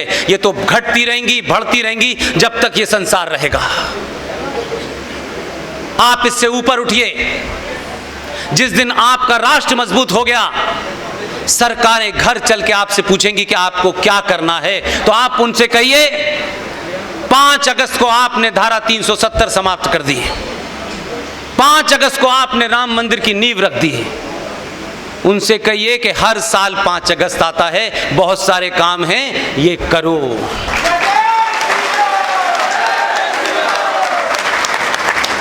इसलिए हमारी टीम के एक साथी ने बनारस में काशी के मंदिर के ऊपर जो पिटीशन डाली है उस पर नोटिस हो गया है। ये एक लड़ाई है, ये स्टेट में जाने वाली लड़ाई है, सिर्फ स्टेट को आगाह करने के लिए, ताकि कल कोई ये ना कहे कि स्टेट का जो काम था वो आपने स्टेट को नहीं बताया और आपने कानून अपने हाथ में लिया। अभी तो हमने सिर्फ 6 दिसंबर को कानून लिया है अपने हाथ में। ध्यान रखिएगा, अगर ये कचरा नंदी के सामने से बनारस में बाबा विश्वनाथ के सामने से नहीं हटा तो 6 दिसंबर फिर होगा, ये ध्यान रखिए। अपने हीरो चुनिए सही, और हीरो से वो उम्मीद करिए जो हीरो को करने भेजा है। हीरो को आपने प्याज की कीमत कम करने नहीं भेजा है। पेट्रोल की कीमतें पहले भी कम थी, ज्यादा थी, तो क्या फर्क पड़ गया भाई? हम मर गए क्या? दुनिया जिंदा नहीं है क्या? लेकिन आपके अंदर हजारों साल की संस्कृति को मानने वाले लोगों में पहली बार बोध हुआ है कि हम कौन है भाई। हमने दुनिया को शून्य दिया, दुनिया को ज्ञान दिया, आज पूरी दुनिया आपका लोहा मानती है। कुछ मूर्ख लोग समझते हैं कि भारत 1947 में पैदा हुआ है। भारत 1947 में नहीं पैदा हुआ, 1947 में इंडिया पैदा हुआ है।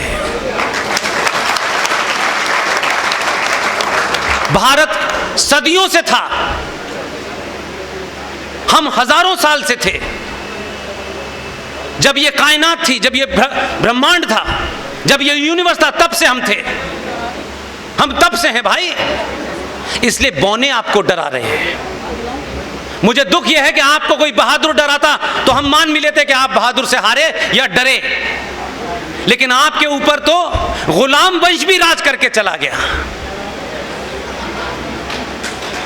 हम किस बहादुरी की बात करते हैं? दिल्ली में जाइए, इसलिए कहा सिर्फ तथ्यों पे बात कीजिए। कुतुब मीनार देखने जाइए, ताज्जुब, आपको मजा आएगा सुन के। कुतुब मीनार में आर्कियोलॉजिकल सर्वे ऑफ इंडिया, जो भारत सरकार का एक डिपार्टमेंट है जो ऐसे पुरातत्व विशेष की चीजों का ध्यान रखता है, वहां उस आर्कियोलॉजिकल सर्वे ऑफ इंडिया का एक पत्थर लगा हुआ है। उस पत्थर पे लिखा हुआ है, ये ऑफिशियल है, आर्कियोलॉजिकल सर्वे ऑफ इंडिया का अगर कोई पत्थर लगा है तो वो सरकार का पत्थर होता है। उस पे लिखा हुआ है कि ये कुतुब मीनार 27 जैन मंदिरों को तोड़कर बनाई गई। फिर किस बात का आप प्रूफ मांग रहे हैं? लेकिन ये बात प्रचारित नहीं होगी, फेसबुक पे तमाम पोस्ट होंगी, लेकिन ये पोस्ट नहीं जागृत होगी कि भाई ये कुतुब मीनार जो बनाई है, खुद सरकार कह रही है कि 27 जैन मंदिरों को तोड़ के बनाया है। ये कोई आरएसएस विश्व हिंदू परिषद नहीं कह रही है। आप बात बीच में तो लाइए, लोगों को बताइए तो। हम नहीं बताते हैं, इसलिए हम एक एक मुकदमा, अब हमारा मुकदमा काशी में चलेगा, फिर मथुरा में चलेगा। भारत के हिसाब से 30,000 मंदिर जो इस्लामिक आतंकवाद ने तोड़े, आक्रांताओं ने तोड़े, वो 30,000 मंदिर आज भी वैसे ही हैं। लेकिन मेरी चिंता 1990 से लेकर के अब तक की है, जो मैं आपके सामने रख के अपनी बात समाप्त करना चाहता हूं। आप 2-3 चीजों से बाहर हो जाइए। जनसंख्या नियंत्रण कानून बन भी गया, आ भी गया, तब तक आप नहीं रहेंगे।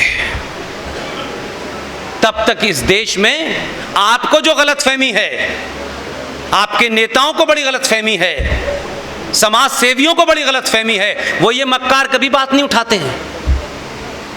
भारत माता की जय तो है। भारत माता आप किसे कहते हैं? ये जो भारत का मैप है, भारत में राज्य हैं, ये तमाम इसी को तो भारत माता कहते हैं, जो भारत का टुकड़ा है, जिसको आप देश कहते हैं। जिंदल साहब, भारत माता का नारा लगाने से भारत माता कभी ताकतवर नहीं होने वाली। इसमें लगी हुई बीमारी को, वो कितनी भी बुरी हो, कितनी भी सख्त हो, आपको चिल्ला के कहना पड़ेगा। भारत देश आपके पास नहीं है। आप अब भारत में 20 राज्यों में रह गए हैं, 9 राज्यों में आप ऑफिशियली अल्पसंख्यक हैं। मात्र 20 राज्य आपके पास रह गए हैं। जल्दी केरल उसमें 10वां जुड़ने वाला है। और आपका मानसिक दिवालियापन देखिए समाज का, हमारे बुजुर्गों का, हिंदुत्व के ठेकेदारों का। वो क्या कह रहे हैं? कश्मीर, पंजाब, मिजोरम, मणिपुर, नागालैंड, अरुणाचल, लक्षद्वीप, वो क्या कह रहे हैं? कमाल के लोग हैं भाई। वो ये कह रहे हैं कि जिन राज्यों में सनातनी हिंदू माइनॉरिटी में है, अल्पसंख्यक है, हमें यहां पर अल्पसंख्यक का दर्जा दे दो।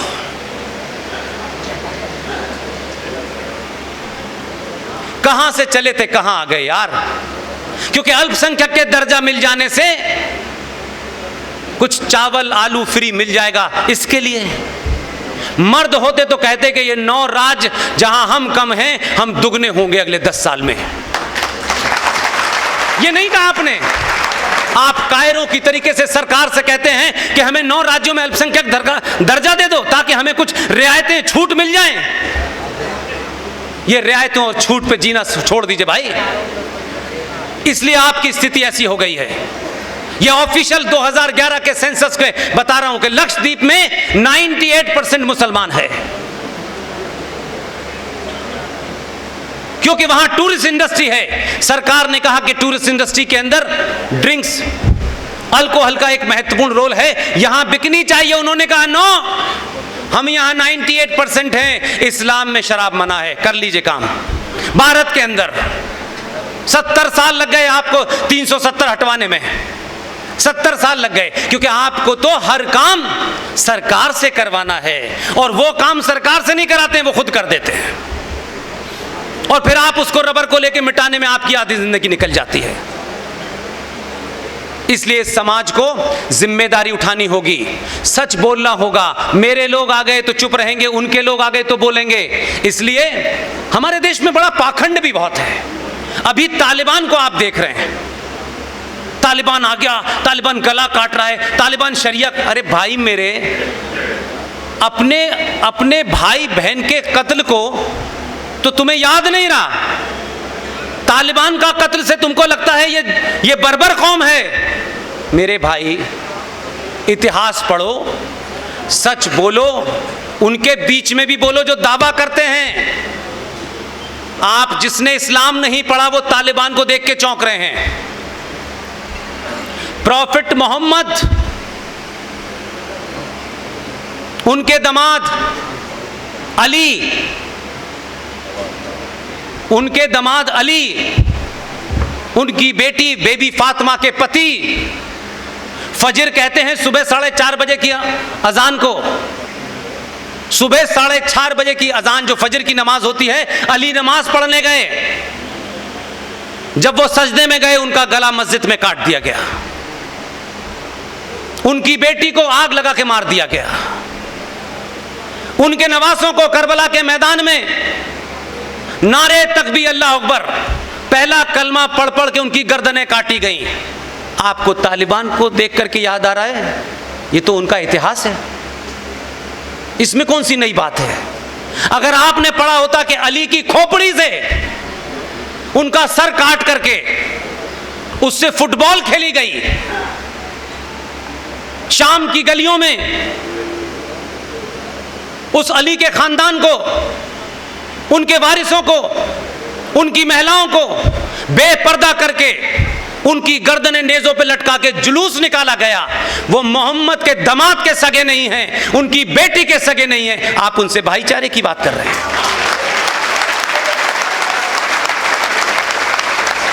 ये पागलपन क्यों है आपको भाई? आप निरंतर वही बात, इनका दिल जीते, उनका दिल जीते। अब जिसको जीतना है सनातनी हिंदू का दिल जीते, हम किसी का दिल नहीं जीतना चाहते। इसलिए उन मुद्दों को बताइए जिससे राष्ट्र खतरे में है, और आप किस दरवाजे पे खड़ा है वो खतरा आप बोलना नहीं चाहते। Places of worship act 1991, Bharat की सरकार में सत्ता में बैठे हुए लोगों ने राम मंदिर के मुद्दे को छोड़ करके ये कहा कि देश में जितने भी 30,000 मंदिर हैं उसमें काशी का भी है, उसमें मथुरा का भी है, इन सारे मंदिरों की यथास्थिति स्टेटस को जो 15 अगस्त 1947 को था वही रहेगा। ये भारत के 1991 प्लेसेस ऑफ वर्शिप एक्ट में पास हो गया। लोगों ने बताया नहीं, इसके लिए जन जागरण नहीं चला, क्योंकि अभी तो सत्ता कुछ और चीजों से मिलनी थी, इससे नहीं मिलनी, और पूरा समाज समाप्त हो गया। आप चुप बैठे रहे तो 92 आया। 92 में यकायक मुसलमानों को खुश करना था, क्योंकि बाबरी मस्जिद टूट चुकी थी। सत्ता में पीवी नरसिम्हा राव साहब थे। 1992 में कांग्रेस पार्टी के 2 नेताओं ने यकायक घोषणा कर दी और कहा कि भारत में पारसी, बौद्ध, सिख, ईसाई और मुसलमान माइनॉरिटी में हैं। और 1993 में माइनॉरिटी कमीशन ऑफ इंडिया बन गया, करोड़ों में बजट है उसका। मेरी जानकारी में इस देश में पारसियों की गिनती मात्र 40,000 है। 1.25% सिख हैं, 3% क्रिश्चियन हैं और 16% मुसलमान हैं। लेकिन यह चलता रहा, करोड़ों का बजट है। उसके बाद 1995 आएगा। 1921 या 1922 में वक्फ बोर्ड था अंग्रेजों के जमाने। 1956 में उसमें अमेंडमेंट किया गया, 95 में अमेंडमेंट किया गया और उस एक्ट को कानून का प्रारूप बना के तैयार कर दिया गया कि देश भर में ये जो वक्फ बोर्ड नाम की दुकान है, इसके जितने भी ऑफिस बियरर हैं वो पब्लिक सर्वेंट हैं। 1995 में आपने ये जघन्य अपराध किया और जब सरकार में दोबारा आए 2005 में, मेरी ये जो लास्ट की मैं बातें कह रहा हूं, इसको चर्चा का विषय बनाइए। यह आपको खा चुका। 15 से 20 साल का ज्यादा समय नहीं है आपके पास। आप इस गफलत में मत रहिएगा कि सरकार आपने बना दी है। सरकार के हाथ बहुत जगह बंधे हुए हैं। इस सरकार भी ये चाहती है कि 100 करोड़ में से 10 करोड़ लोग सड़कों पे तो निकलें, एक आध शाहीन बाग आप भी तो बना के दिखाएं दुनिया को।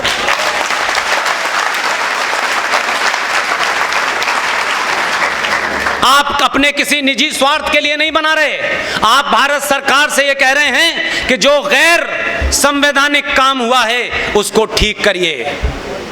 अपनी तनख्वाह बढ़वाने के लिए सड़क पे आप बैठ सकते हैं, लेकिन राष्ट्र जिस चीज से ग्रस्त है, जिस चीज से समाप्त हो रहा है, उसके लिए आपके पास समय नहीं है।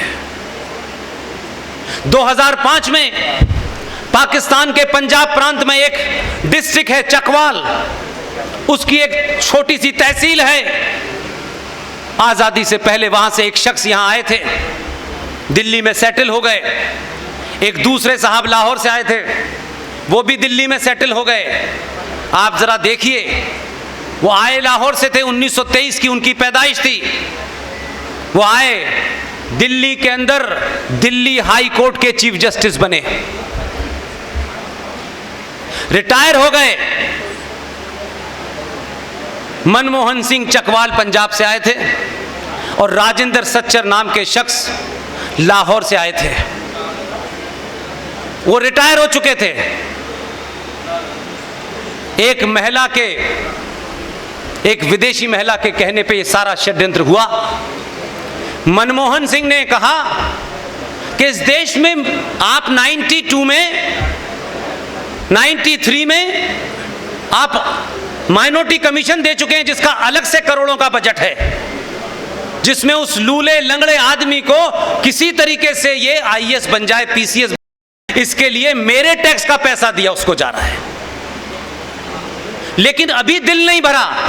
2005 में एक कमीशन बना जिसका नाम है सच्चर कमीशन, क्योंकि राजेंद्र सच्चर साहब जो रिटायर हो गए थे दिल्ली हाई कोर्ट से, उनके अंडर में बनवाया गया और कहा गया कि मुसलमानों की विशेष तौर पे बहुत बुरी हालत है, बहुत खराब हालत है। सच्चर कमीशन की रिपोर्ट 2005 में बनी, 2006 में जमा हो गई। अशोक भाई जिंदल भाई, वो रिपोर्ट जमा भी हो गई, पास नहीं हुई। 5,500 करोड़ उसका सालाना बजट है, जिससे मुसलमानों को तरबियत दी जा रही है, जिससे अलीगढ़ मुस्लिम विश्वविद्यालय के 4 सेंटर पूरे देश में वहां खोले जा रहे हैं जहां 75% से ऊपर मुसलमान है, चाहे वो मल्लापुरम हो चाहे बिहार हो। ये किसका पैसा है भाई? लेकिन 2013 में जो सबसे बड़ा जघन्य अपराध हुआ है, सबने चुप्पी साधी हुई है। मैं कहता हूं अगर अभी भी नहीं बोले तो आपकी पीढ़ी जितने सख्त अल्फाजों के साथ 47 में जिसने अपराध किए हैं, आज लोग उनकी कब्रें खोद रहे हैं। ध्यान रखिए, आपकी चुप्पी, आपके बच्चे आपको जिंदा नहीं छोड़ेंगे, कब्र में से उठा लाएंगे, चौराहे चौराहे आपकी पुतला जलाएंगे कि मेरे बाप ने मुझे धोखा दिया, मेरी मां ने मुझे धोखा दिया, अपने स्वार्थों के लिए दिया। इसलिए उस पंक्ति में अपना नाम नहीं लिखाना चाहता, इसलिए सड़क सड़क जाके बोल रहा हूं। मुझे कोई चाहिए वही नहीं, कुछ चाहिए क्या देंगे मुझे? जो कुछ खुद भिखमंगे वो मुझे क्या देंगे? 2013 में भारत की संसद में दिन के अंदर डाका डाला गया। आज सवाल पूछ लो तो लोग कहते हैं ये हमें पता नहीं है, तो आपको फिर जिंदा रहने का अधिकार भी नहीं है कि अगर आपके मरने का कफन तैयार कर दिया गया, सबके सामने किया गया। 2013 में टेलीविजन था, लोकसभा राज्यसभा की प्रोसीडिंग लाइव होती थी, तब भी आपने नहीं देखी। आप कह सकते हैं कि हम तो पता नहीं चला, अखबार की खबर नहीं पड़ी। भाई घंटों चली। आज तो पिछले 10-15 साल से आपके हाथ में संचार क्रांति का एक छोटा सा आला है, आप उसके माध्यम से भी नहीं जानना चाहते। इसमें कसूर किसी का नहीं है, आपका है। 2013 में भारत की संसद के अंदर वक्फ प्रॉपर्टी कानून को दोनों सदनों से पास करके स्थापित कर दिया गया। शेम का मामला नहीं है, शेम तो बड़ा लाइटर वर्ड है। कभी कभी बच्चे नंगे घूमते कहते शेम शेम शेम, इतना ही है, इसकी इंटेंसिटी नहीं समझ रहे आप। वक्फ प्रॉपर्टी कानून का सेक्शन 40 एक सेक्शन बता रहा हूं मैं, सेक्शन 40 वक्फ प्रॉपर्टी कानून 2013। ये बड़े बड़े मठ, ये बड़े बड़े अखाड़े, ये बड़े बड़े ट्रस्ट, ये मंदिर, ये कोठियां, 5 कारें, 4 बीघे में मकान, 20 बीघे में फार्म हाउस आपका नहीं है। अपनी अपनी दुकानें चलाइए, ये मेरा आश्रम है, वो मेरा मठ है, मैं यहाँ का ठेकेदार हूँ, मैं वहाँ का ठेकेदार हूँ। आप कहीं के नहीं, आपको पता ही नहीं है, आप सिर्फ समय पास कर रहे हैं, क्योंकि सच बोलने की हिम्मत नहीं है। जब सच बोलोगे तो अपना कुछ छोड़ना पड़ेगा। सेक्शन 40 ने ये ताकत दी है भारत की पार्लियामेंट ने। वक्फ प्रॉपर्टी कानून 2013 में वक्फ बोर्ड के 2 जाहिल मौलाना इसी डीएस कॉलेज के हॉल के बाहर इसका मुआयना करें, आपको बताएं या ना बताएं, कानून है ये। और उसमें कहा गया है 40 में, if they feel, if they understand, अगर उन्हें ये लगता है और उन्हें ये महसूस होता है कि ये हॉल वक्फ की प्रॉपर्टी पे बना हुआ है, वो कानून क्या कहता है अगली लाइन में? वो दो बेवकूफ किस्म के मौलाना जो यहां जाएं और कहें कि ये डीएस कॉलेज का हॉल जो है ये वक्फ प्रॉपर्टी पे बनाएं, हम ऐसा मानते हैं, ये कानून कहता है।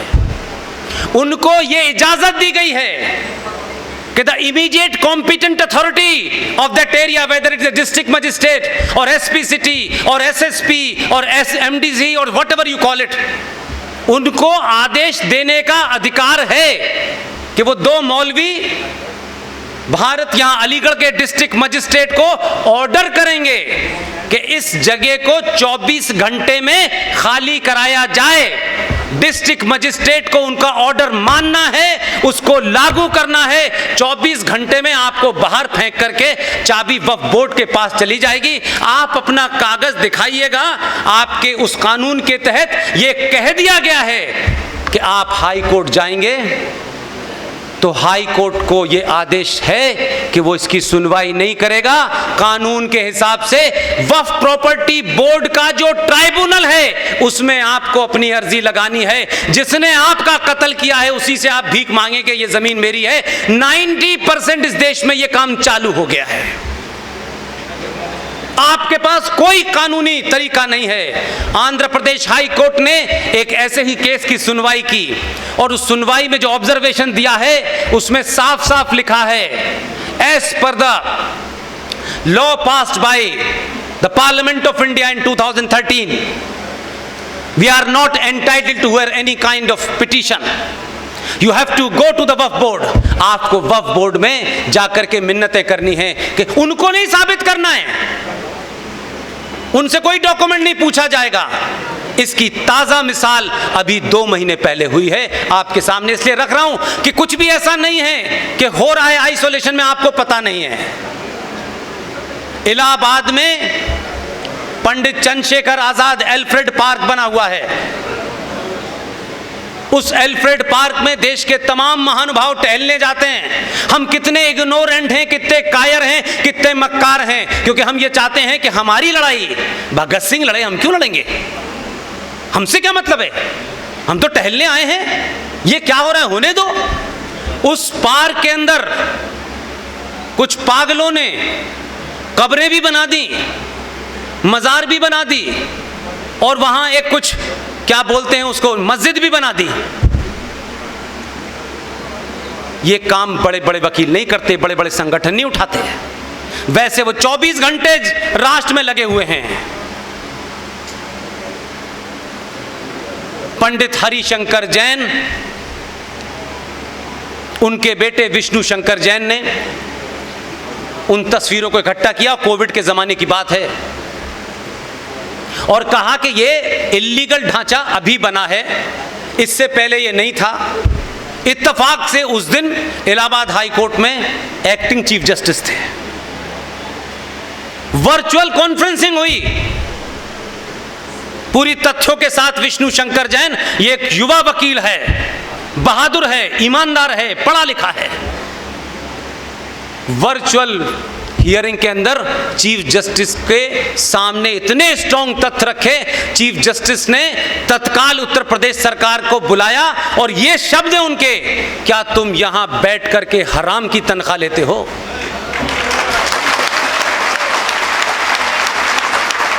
बाध्य कर दिया विष्णु शंकर जैन ने कि acting chief justice Allahabad high court को ये शब्द बोलने पड़े, और उन्होंने कहा कि अगली डेट से पहले मुझे पूरी रिपोर्ट सबमिट करना।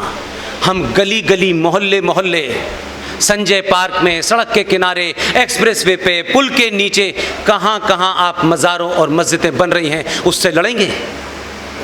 आप तो जानना भी नहीं चाहते हैं, आप तो सोचना भी नहीं चाहते हैं, क्योंकि उनको पता है कि एक कानून बन गया है, इसलिए कोई पूछने वाला नहीं है। उनसे कोई नहीं पूछेगा, आपसे लोग पूछने लगेंगे। इसलिए ये जो आपके साथ में हैं गौरव साहब, अलीगढ़ के तमाम युवाओं से मेरी आवाज़ जहां तक जाए, मैं उन सब से कह रहा हूं, ये मान के चलना आने वाले दिन बहुत अच्छे नहीं हैं, लेकिन अच्छे इसलिए हैं कि पहली बार सनातनियों को अपनी बीमारी का पता चल गया है। इसलिए बड़ा भटकाया जाएगा आपको। फला ब्राह्मणों के खिलाफ है, फला दलितों के खिलाफ है, ये सब जादू चलेंगे। आप इन्हीं जादुओं से पिछले कई सौ सालों से इसी में व्यस्त थे, और जिनसे उनको पूछना चाहिए था उनसे नहीं पूछा। इसलिए जो आज तालिबान कर रहा है, आपको ताज्जुब होगा। मैं सिर्फ उसका एक ही लाइन बता करके बात समाप्त करता हूं। हिंदुओं में, सनातनियों में, या किसी मनुष्य को बचपन में कोई चोट लग जाए, लंबे उम्र तक उस चोट का दर्द रहता है, याद रहता है बचपन में चोट लगी थी।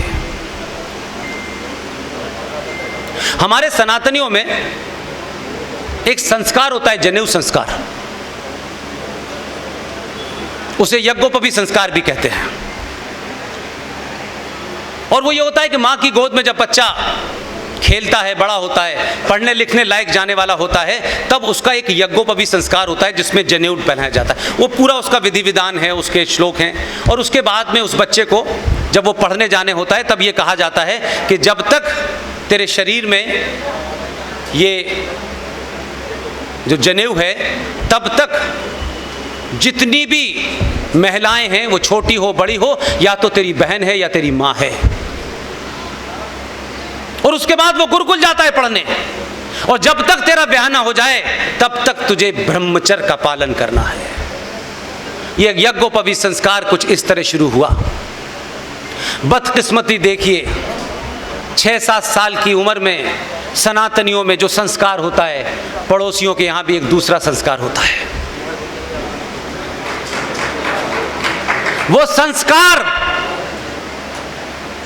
दो बातों पे चुनौती देता हूं। मुझे किसने बनाया? भगवान ने बनाया है। मेरी मर्जी से मेरी आंख कहां है, मेरी नाक कहां है, ये मैं नहीं चाहता। पूरी दुनिया में उसी ने तय किया है आपकी आंख कहां होगी, कान कहां होगा, नाक कहां होगा।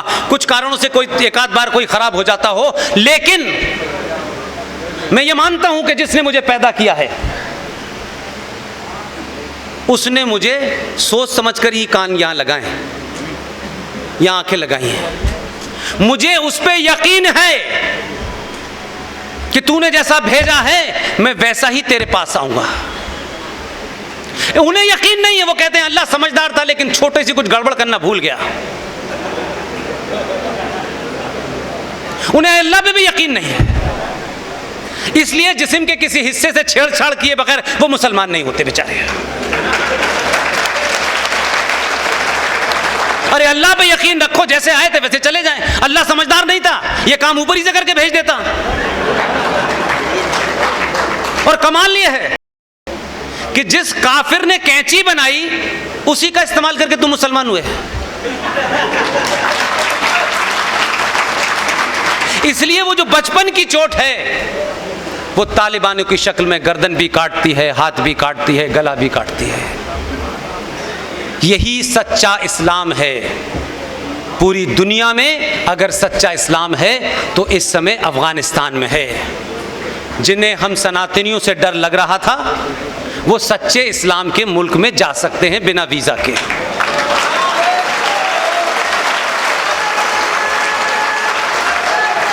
और क्यों? अंतिम बात इसलिए कह रहा हूं कि जब भी किसी सभा में मुझे पगड़ी पहने हुए अगर एक भी सरदार दिखता है तो मैं सार्वजनिक मंच से उनके सामने अपनी 2 मिनट की बात रखता हूं। आप कौन हैं? किसके वंशज हैं? आपके पूर्वज कौन हैं? ये बोध आपने हमें कराया। हमारे जब जनेऊ काटे जा रहे थे तो आपने तलवार उठाई थी।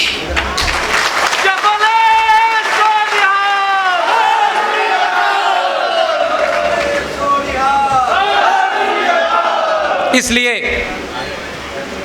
किसी राजनीतिक दल ने अपने निजी स्वार्थों के लिए देश के बड़े मंच से बैठ करके प्रधानमंत्री ने यह कहा कि जब कोई पेड़ हिलता है तो धरती थोड़ी बहुत हिल जाती है। मैं सिर्फ एक ही बात कहता हूं, बहुत भटक गए हैं इनमें से लोग, चले गए हैं कुछ कनाडा के अंदर, कुछ अमेरिका के अंदर, कुछ यूके के अंदर। पैसा कमाने से आप पैसे कपड़े अच्छे पहन सकते हैं, पैसे से संस्कार नहीं आते, ये ध्यान रखिएगा। कुछ लोग सड़कों पे खड़े होकर के कहते हैं ये 2 टके की औरतों को, हिंदू औरतों को बोली लगती थी। वो अपने माजी को नहीं जानते, पास्ट को नहीं जानते, इसलिए बचकानी बात कर रहे हैं। ये कोई नहीं है, ये हमारा सुरक्षा कवच था। इसलिए मैं यहां से खड़े होकर पहले से पिछले 4 साल से कह रहा हूं, आपको लोगों के बीच में अपनी बात उठानी चाहिए। जितनी तबीयत से पत्थर फेंकोगे आसमान में, उतना ही गहरा छेद होगा। फॉर्मेलिटी मत कीजिए। 1947 में बहुत सारे लोगों को मौका नहीं मिला कुछ करने का। हम पैदा नहीं हुए तो हमें भी नहीं मिला था। इस इतिहास के इस क्षण ने, इस लम्हे ने मुझे और आपको मौका दिया है कि 2021 में इस राष्ट्र को बचाने में अपनी भूमिका खुद तय करें और बिना नुके नुकसान के अपना काम तय करें। दुनिया आपको याद रखेगी। मैं इन सब के लिए एक ही बात कहता हूं, इसी मंच से सवाल उठाइएगा, जगह जगह उठाइएगा। राजनीतिक दलों की प्रतिद्वंदता को अपना मत मानिएगा। राजनीतिक दल लड़ते हैं, चुनाव जीतते हैं, हारते हैं, वो एक अलग विषय है। लेकिन उनसे 5 करोड़ 10 करोड़ लोग राजनीति करते होंगे, लेकिन 90 करोड़ लोग आपसी संबंध, आपसी भाईचारे में रहते हैं, अपनों के बीच में रहते हैं। इसलिए फूल लगाने वाले चचा, जिनको कोई याद नहीं रखना चाहता था, खामखां इस देश के बच्चों पे अत्याचार कर दिया। जिस दिन वो पैदा हुए उन्होंने कहा नहीं, इसी दिन बाल दिवस मनाओ। बच्चों से उनका क्या लेना देना था? उनका तो ज्यादातर बच्चियों की अम्मियों से होता था लेना देना, बच्चों से क्या लेना देना था? खामखां इस हमारे देश के ऊपर एक मूर्ख राज नाम के, एक चाटुकार नाम के आदमी को, जो ट्रांसफर ऑफ पावर के माध्यम से सत्ता में आया था, जिस पटेल को 14 वोट मिले थे, जिसे एक भी वोट नहीं मिला था, वो चाटुकारिता से देश का पहला गुलाम भारत का प्रधानमंत्री बन गया। 14 नवंबर को बाल दिवस मनाया जाता है। ऐसा लगता है कि उनके अलावा किसी को और को बच्चों से प्यार ही नहीं था। मेरी आपसे विनती है, अगर हजारों साल की संस्कृति को बचाना है तो तत्कालिक फायदे को मत देखिए कि आपको शाम में घर पहुंचते ही क्या फायदा होगा, कल क्या फायदा होगा। मैं राष्ट्र की बात करता हूं, देश की बात नहीं करता। आप पूरी ताकत से, आप गुप्ता हैं, शर्मा हैं, मिश्रा हैं, ठाकुर हैं, जो भी हैं, ये सामाजिक व्यवस्था का रूप था। ये ब्राह्मण होगा, ये काम करेगा, ठाकुर ये काम करेगा, ये हमारी मजहबी व्यवस्था नहीं थी। 14 नवंबर के कलंक को समाप्त करने के लिए अभी दिसंबर आ रहा है। आप ध्यान रखिएगा, गुरु गोविंद सिंह के छात्र पुत्र थे, 2 चमकौर के युद्ध में मार दिए गए और 2 साहबजादा जोरावर सिंह और साहबजादा फतेह सिंह बच्चों की उम्र के थे। उस वक्त के इस्लामिक राजा के हुक्म पे कहा गया कि इस्लाम कबूल कर लो। 9 साल के उस बच्चे ने इस्लामिक आतंकी के उस सिपह सालार से कहा, वाहे गुरु के अलावा किसी को नहीं मानता।